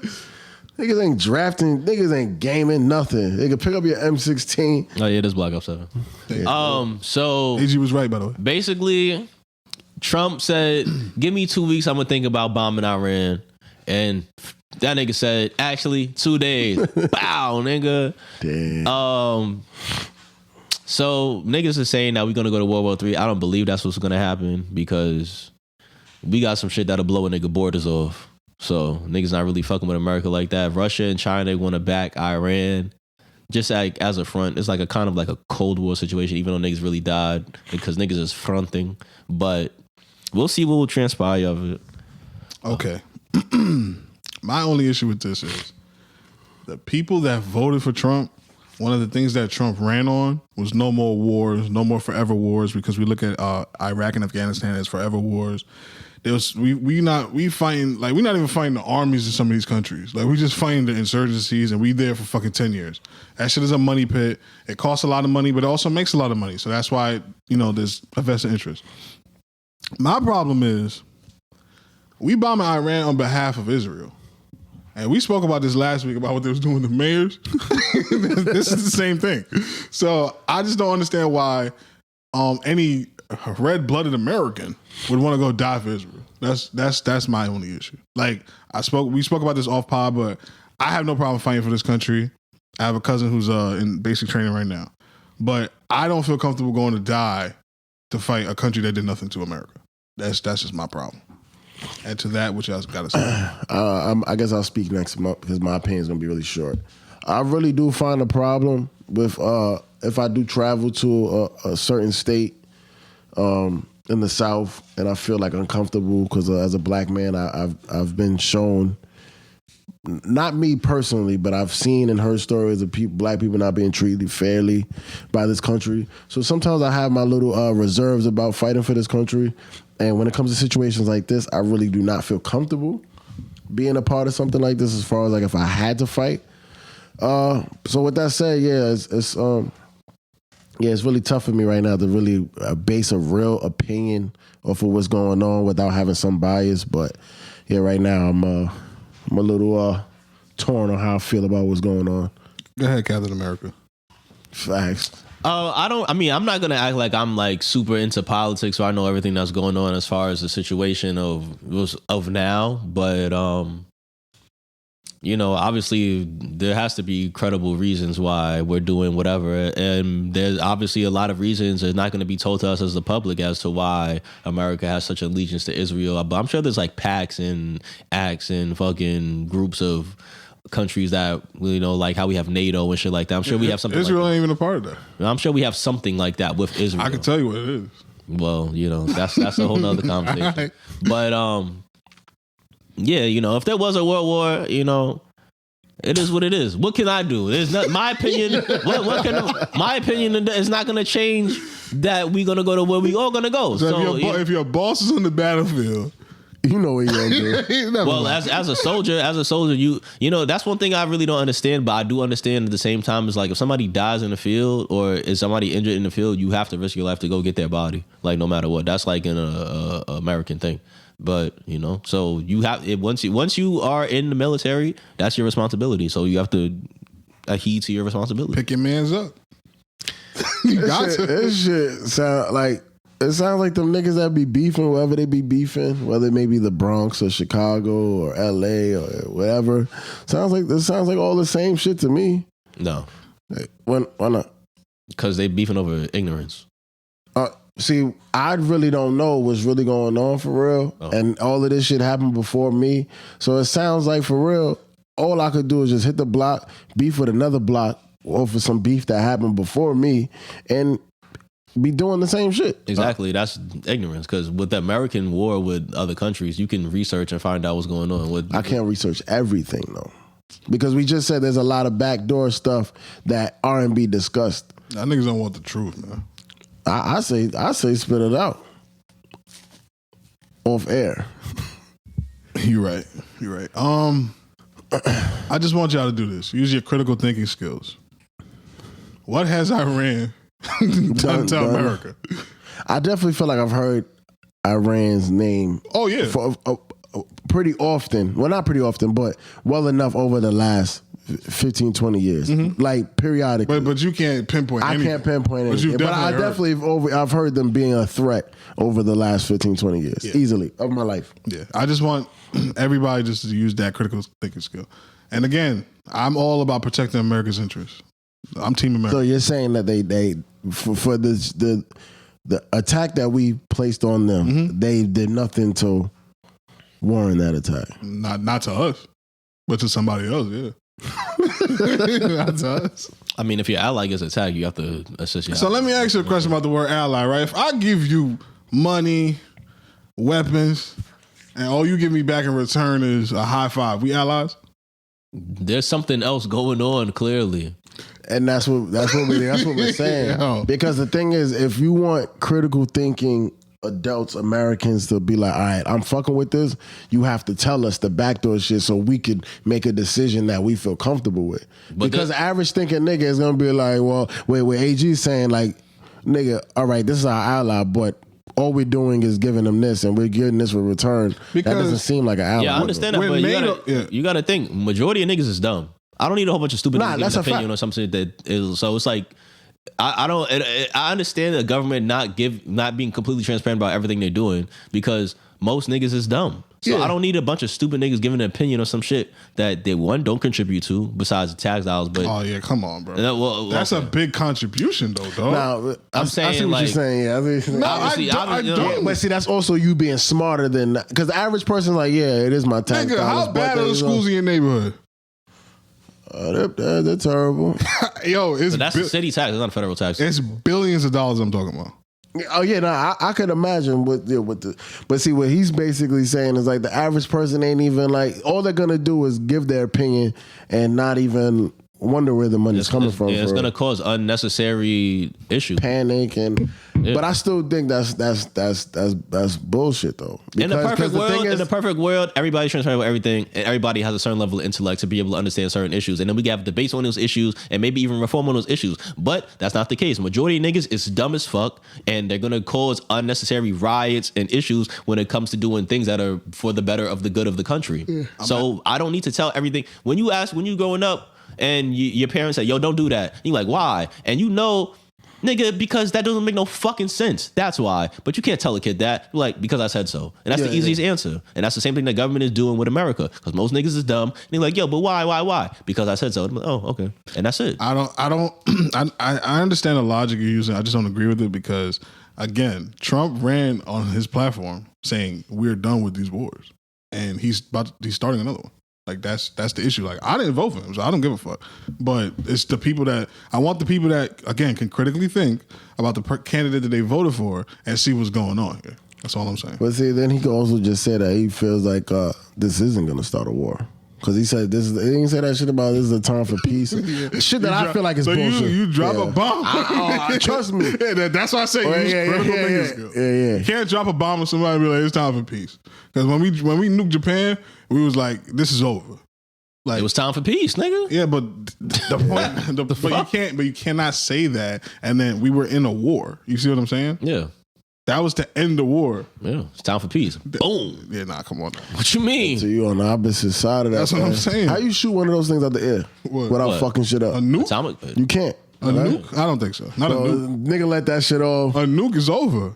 I mean, you can shoot it out there. It's going to do less damage, but it's But the fallout it's a is nuclear weapon. It's not That's what I'm not saying. gonna destroy your whole town, but the effects probably genetically and shit like that. Yeah, Back it up. They had to put fucking like A net. 10 tons of concrete over Japan. Yeah. See what I'm saying? Now they Why niggas doing even tentacle playing- Why shit. niggas even playing with that, man?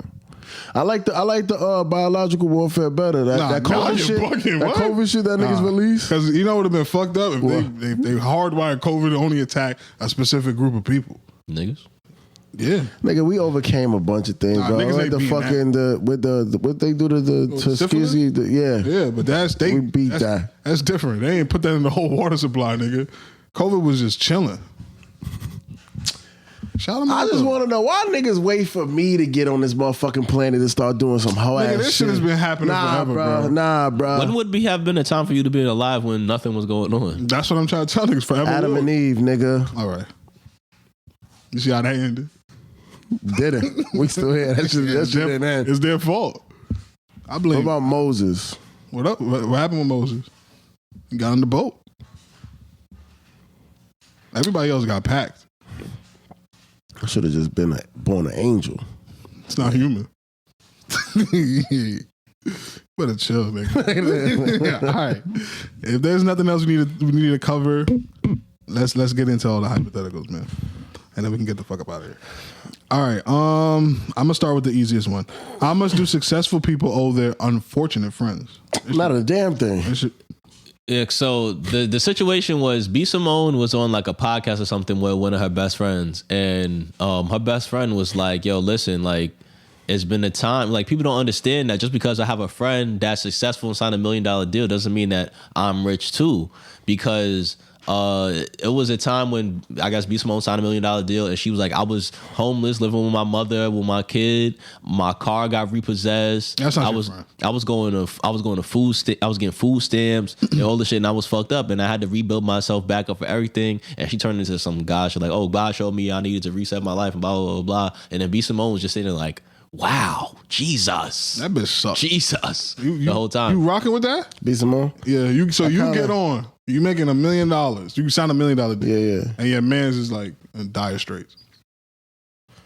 You can't get his car. He was homeless. Yeah, he's homeless, so he had to move back in with his mom. Oh no, nigga! If you could move back in with your mom, nigga. Okay, cool. We could check that one off. My car's getting repossessed. Can't get to work. That's a money thing. That I could do for you. Yeah. Okay, and I'm on food stamp. That's not a problem. Okay, cool. Come on, All right, no, that that's fine, that's fine. It sound like free food to me, nigga. Yeah, no, that's fine. But at least you'd unrepossess the car. Yeah. And what if you're a bachelor and you live by yourself and you had a room? Nah, then yeah, you come. Yeah, like I monetarily, I wouldn't probably give you money. You could come move in with me. If I'm in a situation where I could create a job, I'll give you a job. Okay. But as far as like, should I have to? Nah. You should have to. What It's your you friend. mean? It's your friend. So if you get jumped, your man can just stand and watch. Nah, that's different though. How? Nigga, my life. That's nigga. even worse. I'd rather you let me get jumped than to let me be broke. You want me to be a man for you? No, that's not the same thing. That's not the same thing. You want me to be a man I already know this for nigga you. answer. I ain't gotta talk to that nigga, but You want me to be a man? No, for I want you to help. because I wouldn't want no nigga to. Only way I would want you to generate some money for me I'm is doing if a you, job. if you have a job. Yeah. okay, I just signed $1 million deal. I don't need a publicist. I don't need a personal assistant. I don't need a fucking gardener. Like, come on. That and that I understand, but nigga, me saying I'm broke and I'm coming and I'm blaming you for allowing me to be broke. That's not what happened. Allowing me to be broke. That's not what happened. You watched your friend struggle when you had it. That's not John. I'm not watching. I'm getting to it, and I overlooked what you was going. When we with. was in the club and a nigga said something funny to you, and I was there to put my hand on the nigga chest like, yo, chill out, that's big tune. You gonna make sure that I got something to eat. Yeah, of course. All right. Of course. A place to stay. Tell us how you don't give a fuck and your friend can go die eating. So for But one, my boss, for one, I like my boss. from what I seen in the interview, it seemed like this was the first that B Simone was hearing of it. Like the way she was reacting, it seemed as if her friend was just holding it down, and she seen, because she even said, she's like, you know how bad it hurt me to see you put money in somebody else's pocket, and I'm over here hurting and blah blah blah blah. So it seemed as if her friend was acting like everything was all good, but and B Simone was just living her life and being successful. But I mean, I don't know their relationship. I can't tell. I don't know everything that goes on in your life. I don't know everything that goes on in your life. But as far as nigga, if my car was being repossessed, you would know. Hey, G, what happened to your car, bro? Like, come on. well, bro. she might not be in the same state as her friend. Like, you could have a friend that's your best friend, but you haven't seen them in a minute, or you live in a different You state. gonna check in with them. Yeah, but that's not gonna be like, oh, you're not gonna know that car. My nigga, are you broke? I just made $1 million. Nah, come on. That's not- Why your ass don't I'm just not ask doing for that. help, nigga? Come back. I'm not Yeah, doing because that's now the thing. You're wild. What? If you not come I'm back, fucked up. I'm so fucked That's up. begging. Start crying. That's begging. I'm so fucked up. I Nah, don't but know you why gotta- I'm asleep. You gotta notice that as a friend. Oh, come Yo, on. where you was, How do you think I made $1 million? Where you was at? By watching you? Yo, we going to the club, bro. What you doing tonight? I don't got a place to live. Damn. Nigga scoffed. Damn. they can kill my Make me vibe. have to spare, right? Get off my phone, broke But- boy. Push your teeth. As far as like helping, I don't feel like you owe anybody anything, but me, like, I do help people. So Give me an example. I have a lot of people in my life. Damn. I have a lot of people in my life that I help financially. Oh, whenever this nigga gets to doing that little thing, Yeah, that little smirk. yeah. Nah, it's, I do have a lot. I ain't gonna lie. That didn't sound very convincing. I believe you though. I don't. Yeah, I listen though. I listen. I have people in my life that I help financially, and that are my friends or family. And how did that come about? They asked me.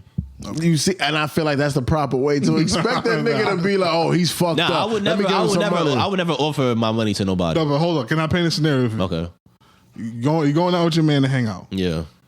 Oh, bottles is $250 tonight. Yo, bro, I can't come out tonight. I don't got it for the bottles. Nah, just pull up. Are you that type of guy? No. That's tough.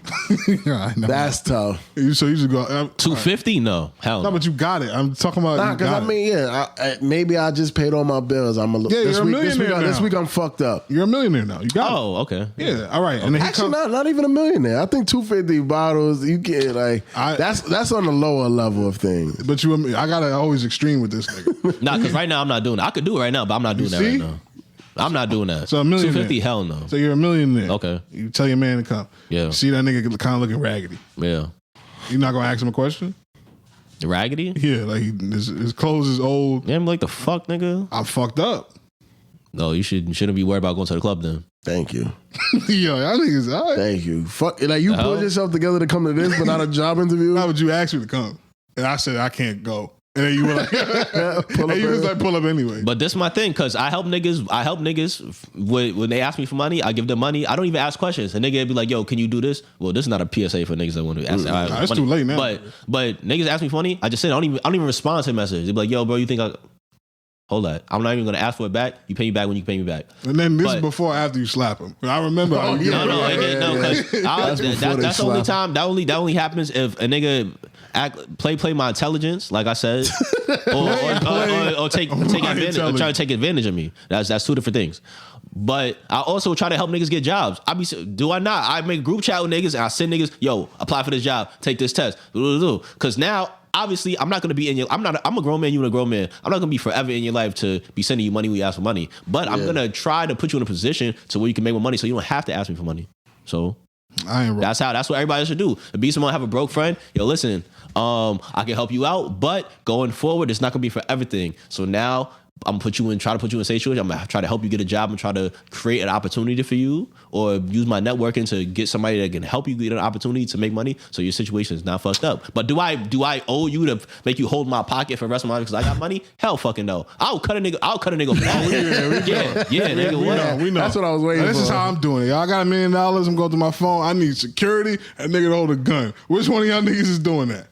And I guess the nigga that needs the money the most is doing, right? The payroll, nigga. Because I'm giving niggas a job, bro. Yeah, but that's not me. The same thing as, yo, you just be around me. I'm gonna be paying for everything. I would never do that, because then them niggas never gonna learn how to fish. Like, I respect niggas that get around niggas that get money and they find a niche. Like, oh, this nigga need security. I'm gonna do that. Yo, do you have a personal assistant? No, I'm gonna do that. Do you have a tour manager? Oh yeah, I got a tour manager. Oh, can I like work under him? Can I study to see how it is? Yeah, I can put you on. Like that, I respect. But to say that your friend is getting their car repossessed, they looking raggedy, and they homeless, and you just up and just like, oh shit, cool. I can't consider you a friend at that point. That's just me. But I'm saying, I just feel like some things get overlooked.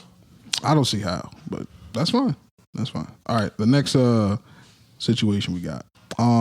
Is there such thing as a woman being too independent for a relationship? That sounds like a tuned question. What does too independent mean? Because it's bold. I guess women that obviously provide for themselves. Basically provide for themselves. They're in their own situation where they don't even need to really actually. Can I give you a real life example? Yeah.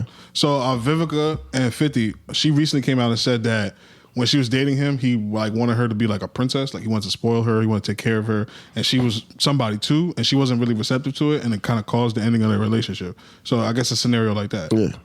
And clearly, as you can see, she's not in a new relationship. And she said that, that was the love of her life and she lost it. So this is my thing with that. That's like a mindset thing. Because in every relationship, there's going to be sacrifices, right? So in that situation, that's one thing. But with me personally, I would like a girl that's independent. Like my girl, she had her own apartment, own car, own money, own job, everything. And I don't have to provide those things for her. And I would prefer it that way. I would rather have somebody that have their own shit going on, and then we come together, and now we both have our own shit going on, rather than me being like the provider or authority or I'm the boss or blah blah. That shit is whack to me because it's like you having a kid even though you're both adults. Like so too independent. I would say there's no such thing as too independent because you having your own money and your own shit, that's a very great thing for anybody. Yeah, but what if she get on some like? But it's the thing. That's what I'm saying. There are two words like, oh no, you can't do that for me. I do it for myself. And you being combative with certain things when I'm trying to do things that would be like boyfriend things or husband things. That's where it becomes a mindset thing. So having that too much of a girl boss mindset could be detrimental in a relationship aspect. So what if they get on some like what if a girl wanted to wear something that you didn't approve of? Like she was being too revealing or something like that? Yeah, like she's about to step out with her homegirls and she's wearing something that you don't approve of. I mean, for me personally, for me to not approve of it would have to be like very extreme. Whatever you can think of. Yeah. The little sheer shirts where titties is out. Obviously, the titties is inside the shirt. Yeah, but you can see it. Yeah. Okay. Well, that would have to be a conversation. You say no, but then she's like, "Well, nigga, I got my own money, I got my own car. I don't give a fuck what you want." Yeah, so that's what I'm saying. That's a mindset thing because it's not even about me being controlling of you. Because that's like me saying, "Yo, I'm going to the club to talk to bitches all day. I'm not trying to fuck them. I'm not trying to even leave. I'm not even trying to leave with them or get their number or anything." Yeah, if you pay all like the bills, I think you could do that. I'm wilding? Yeah. Because every relationship has compromise. If you're doing something that your partner is uncomfortable with, then you're the one that's wrong. Or you should just not be with them. Who paying the bills, man? Both of y'all have met 50-50 on the bills. And shout out my nigga Goose. You gotta do what you gotta do. All right. That's a good one. All right, so this is the fan question now, right? What do y'all call this segment? The fan question? Yeah. Oh no, it's not really a fan question. It's more like Not mine was a fan question. Yeah, I'm about to do that. So that's that one. Yeah, that doesn't have a name yet. Oh, yeah. Niggas be confusing me. You be confusing me. We gotta come up with a name for fan questions. Or it could just be fan questions. Fuck. Yeah. Now we gotta brand everything. Yeah, I'm telling you. All right, so I like what you've been doing, bro. I'm trying, man. So, Diddy's at your family reunion. I'm remixing the question because it was a little long. Diddy's at your family reunion. Someone, hold on. I fucked this whole thing up. My fault. Diddy's at your family reunion, and okay, Diddy's at your family reunion, and he's there with a date. Thank you. Would you rather the date be your mother or your daughter? Both are grown women at the time. Thank you. I don't know what I wrote. I don't know. I guess I'll go first. I'd rather be with my mother. Honestly, like, why not? Well, I continue. So the reason why I would prefer my mother is because I can't tell her what to do. That's my mother. Now, I could have an opinion on how she lives her life, what she does with her life, but ultimately, her decisions aren't a reflection of who I am. Now, my daughter, on the other hand, if she's out, that screams daddy issues. Yeah. She's letting some other man do all this extra crazy, freaky shit. Her father wasn't in her life. Shout out Steve Harvey. So I just look at it as if my daughter is behaving in such a way by letting a man control her in certain ways and introduce her to a crazy lifestyle. I mean, I wouldn't say crazy, but a lifestyle that I wouldn't approve of for my daughter. I would be like, that's a complete reflection of me as a parent. You're going with moms. Yeah, mom's 100%. So the thing I liked about this question a lot was how specific it was. Why the family reunion? I guess that's where you would first find out that Diddy's like... That to me is the key to this question. If your mother is bringing Diddy to the family reunion, she's trying to make a statement. That's what so I'd rather be my daughter because... I've said this a bunch of times in the pod. Like, your mom doesn't belong to you. She belongs to your father. But I feel like when you have a daughter, you do your best to train them up and you put them out there in the world. And if my daughter is fucking with Diddy, I mean, she has to be quality stock. You've seen Diddy with a whack bitch? No. You've seen Diddy with a whack bitch? No. Oh, this nigga be weird. Yeah, he was wondering about the thing. And such and such was a 6. But yeah, so I just feel like if she was able to pull Diddy, then she probably has a good head on her shoulders. So I'll go with daughter. You saying your daughter know how to suck dick? That's what it sounds like. I said. She got a good So head she's on her. quality stock. Yeah, quality stock in terms And of got a good head on her shoulder. she looks all right, and she has a good head on her shoulder. That means she's smart. Y'all niggas is weird. You think that Diddy picking girls on how smart they are? Yeah, they got to run the show. Wasn't Cassie running the show? Young Miami smart, She was not running the show. Yeah, Young Miami wasn't running the show though. but she was Diddy's girl. They don't need them to run the show. he already got a system in play. Nah, You just got to plug and play. That's exactly what he's doing. You gotta have some kind of intellect to run the triangle, nigga. I'm going with daughter, bro, because it's funnier. I've said this once and I'll say it 1,000 times. When you look at a river, the river flows down. So that being said, I would like Diddy to be with my mother. And I would like to be a kid. Because now I could be a rich kid and my mom is fucking Diddy. Cool, I don't give a fuck what my mom would do. I need some money. So then I could grow up with money, and then when I grow up, I could be somebody who makes money because he'll put me in position, hopefully, to be in some type of business where I'm making money. I don't think there's anything wrong with it. Logical. Yeah, I just love how always somehow, some way we tied. We always Cash always brings up like something about like parenting and how he doesn't care. He doesn't care anything. He doesn't care anything about the parenting. It's all about the money. My name is Cash. Shout him out. This nigga don't care his growing up situation. If it was a bag involved, he'll take it. Yeah, I don't give a fuck. I'm gonna say it again, like I said last week. If it was that bad, nigga would have sold a krill. He ain't do that. 3 pants is all right, nigga. What you got 4 pants with a chainsaw? I was stealing, nigga. Yo, y'all don't know how. Yo, listen, this is gonna be my. Well, this is not gonna be maybe my last broke story. Yo, I remember. Fuck. Yeah, was y'all allowed to go out? This nigga's crying. Yo, because this shit is jokes, bro. Yo, y'all allowed to go out for lunch when y'all was in school? Oh, in high school, my junior year in high school. Yeah. Okay, so I was allowed to go out for lunch in school, middle school and high school. Damn, what's going on? Renaissance. Okay. So, I would go out and I wouldn't want to go out because I have no money to buy food out. Yeah, and my friends would be like, nah, come out. We good. So I would just go out with them and they would all be eating because their parents would give them the money in the morning because my school was like, majority of parents was like kind of financially good. So I'm just sitting there like, and that's what I would hate going out because I wouldn't have no money to buy no food. So I would be sitting there just talking, chilling, making jokes and shit. And they would all be eating. And the food come, everybody started getting a little quiet because, they can't talk with their mouth full or whatever.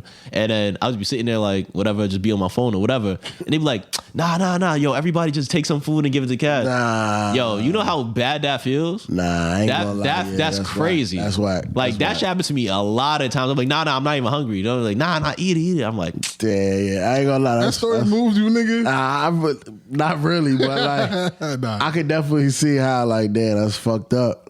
I remember one time I was talking to this girl when I was in high school, and she was older too. And the plan was I was going to her house after school. She was like, nah, let's go out. Let's walk around Steinway or some shit. She wants to go get something to eat. I have no fucking money at all. And I'm like, damn, son. She's like, nah. And she was graduated, whatever. She had a job and shit. She was like, yo, let's go buy pizza, whatever. I'm like, all right. So I'm like, damn, son, I don't even got no money. Oh, my wallet was empty. Nigga, I'm going in my book bag and digging through mad quarters and mad, like, I'm just going through change, counting the change, trying to buy one slice of pizza. Not even a drink, just a slice of pizza. And I'm like, damn, son. And she's like, nah, she's like, you good? You good? I'm like, yeah, hold on. I'm going through the quarters. And I'm like, yo, this is mad embarrassing. Yeah. Like, that's crazy. Damn. I never saw her again after that. She missed out. That's tough, man. She missed out, man. Nah. Maybe she did, man. That nigga was broke, man. It's a good dude, man. She did the right thing to build character. Now look at this nigga. She could have been on some freak shit with that nigga. With her job. That's what he that nigga needed a job. That was the nigga. Y'all niggas on some comedy shit today. Damn. Oh, man. We appreciate the fan question, man. We need some more, bro. I want to do like 2 times a week. 2 times, yeah. What you mean like 2 times a week? Like 2 questions per week? Two questions. Oh, okay. I was about to say niggas is potted twice. Oh, no, I want to do that news. too. I want to do that too. Y'all niggas got jobs. I got a job. I could probably make it after work for real. Nah, it's just tough because niggas is grown. Yeah, but I appreciate everything, man. I appreciate the fans out there. We need some more subscribers. Cash, you got anything to plug? Tune, got anything to plug? Niggas forgot the other shit, the out of gas shit. Nigga, what's the out of gas? That wasn't it. That was the story that somebody sent in. Oh, what's that? I'm about to read it right now. Niggas is freaks. My fault. Nigga, I made it on thingamajiggy. What? In the notes. Out of gas submission. Oh, I didn't see that at all. My fault. So you guys are still working. We need some more interns. Yeah, that's facts. All right, so this was what's the word I'm looking for? Anonymously submitted. I thought that was that. Nah, that wasn't. I mean, I'm a person. So we do got 2 a week. Yeah, but it's not like a question though. It's like more like they want advice. Yeah, people submit a story and we judge how crazy the story is. So obviously I don't fact check none of these things, but this is a story somebody sent. I don't know if it be true or whatever. I did read over it to make sure it makes sense though. But all right. So boom, that's what they wrote. So boom, I'm talking to this guy who's low key fine, but gives just enough red flags to keep it fun. He invites me over for a movie night, and I'm like, cool. I throw on the matching set, little perfume. I know what it is. I pull up. He got the LED lights on. Already know what kind of time it is. We chilling, vibing, and his phone starts blowing up on the couch next to me. FaceTime back to back. I glance over. The name says wifey. With a fucking emoji with the ring. Now, any sane woman would have left, but me. I looked at him, he looked at me, and I thought, oh, I'm already in hell. I might as well light the match. I don't even know what that means. I don't even know what that means. I can tell you, y'all. ... I got more disrespectful on purpose. I let her call. I don't know what the fuck that means, but what that says or what that's supposed to say. Whatever. It was. I was getting petty with a capital P. Afterwards, I grabbed my bag and said, "Wifey," I said, "Tell wifey." I said, "Thanks for sharing." Was it wrong? Probably. Was it worth it? Also, probably. But hey, I'm not proud, just honest. Out of gas, out of pocket, out of my damn mind. So I guess. Do we So I like how she did it. So he ripped. Yeah. I guess she ripped him. Is she bugging out? I don't blame her. I blame the dude. I think that you can't let women disrespect your girl, bro. That's what I'm saying. See, that nigga was really in he put himself in a catch-22 because she did disrespect his girl, but he was disrespecting his girl first. But look at it. Wow, yeah, go ahead, nigga. It's like he can't say nothing because she said what she say. I gotta take it to hell, nigga. No. What she say? Thanks for sharing. Thanks for sharing. He can't be like, yo, stop talking about my girl like that because then she could take it like the power's in her and the ball's in her court now. Because that's like, oh, word? I bet. Watch, I'm gonna find out who that girl is and I'm gonna show her everything. So now it's like he just gotta take that. He do. And I mean, he kind of already acknowledged what it was because she said. She looked at him, and he looked at somebody. They did that Diddy shit. They both looked at each other. All right, so I mean, how out of gas is she? She had an E? I think an E. That's out of pocket. That's mad out of pocket. Wait, so ain't got no respect for yourself. What's the worst one? Nah, the worst one is she did all that and then she still told on him. So I would say she got like half a tank. Because Because really, if you just wanted to fuck anyways. Yeah, that was just mind your business. Yeah, the only thing she did wrong to me was she acknowledged the. She should have just ignored it. Act like it didn't happen. But now she's setting up her future because now she knows that both of them know what's going on. So now she can continue to fuck the nigga. He do got a point. Because the thing is, he can't get out of pocket. How can he can't get out of pocket? Because basically, like he's saying, like we know what this is. We know that I have some dirt on you if you decide to act up, and we can just keep it the way it is. Nah, he gave that bitch too much leverage, bro. Yeah, I don't know. I don't even understand. Like when I used to have girls over, I don't even understand why your phone be out. Nah, he did it on purpose. That nigga want to leave that relationship. That's all I can think. Only time my phone be out right before you call before you meet her downstairs and you put that shit away, and then nigga, phones is dangerous when you doing shit like that. Shout out though, man. That's. Could you be friends with somebody like that? As like a girl? My homegirl. Yeah. I mean, I'd just tell her that's a little crazy, but I'm nosy, so I mean, I don't really have female friends now, but yeah, I'm nosy though, so I like to hear stories. Yeah, like that would be shout out. Nah, that was anonymous. No, I don't mean like literally.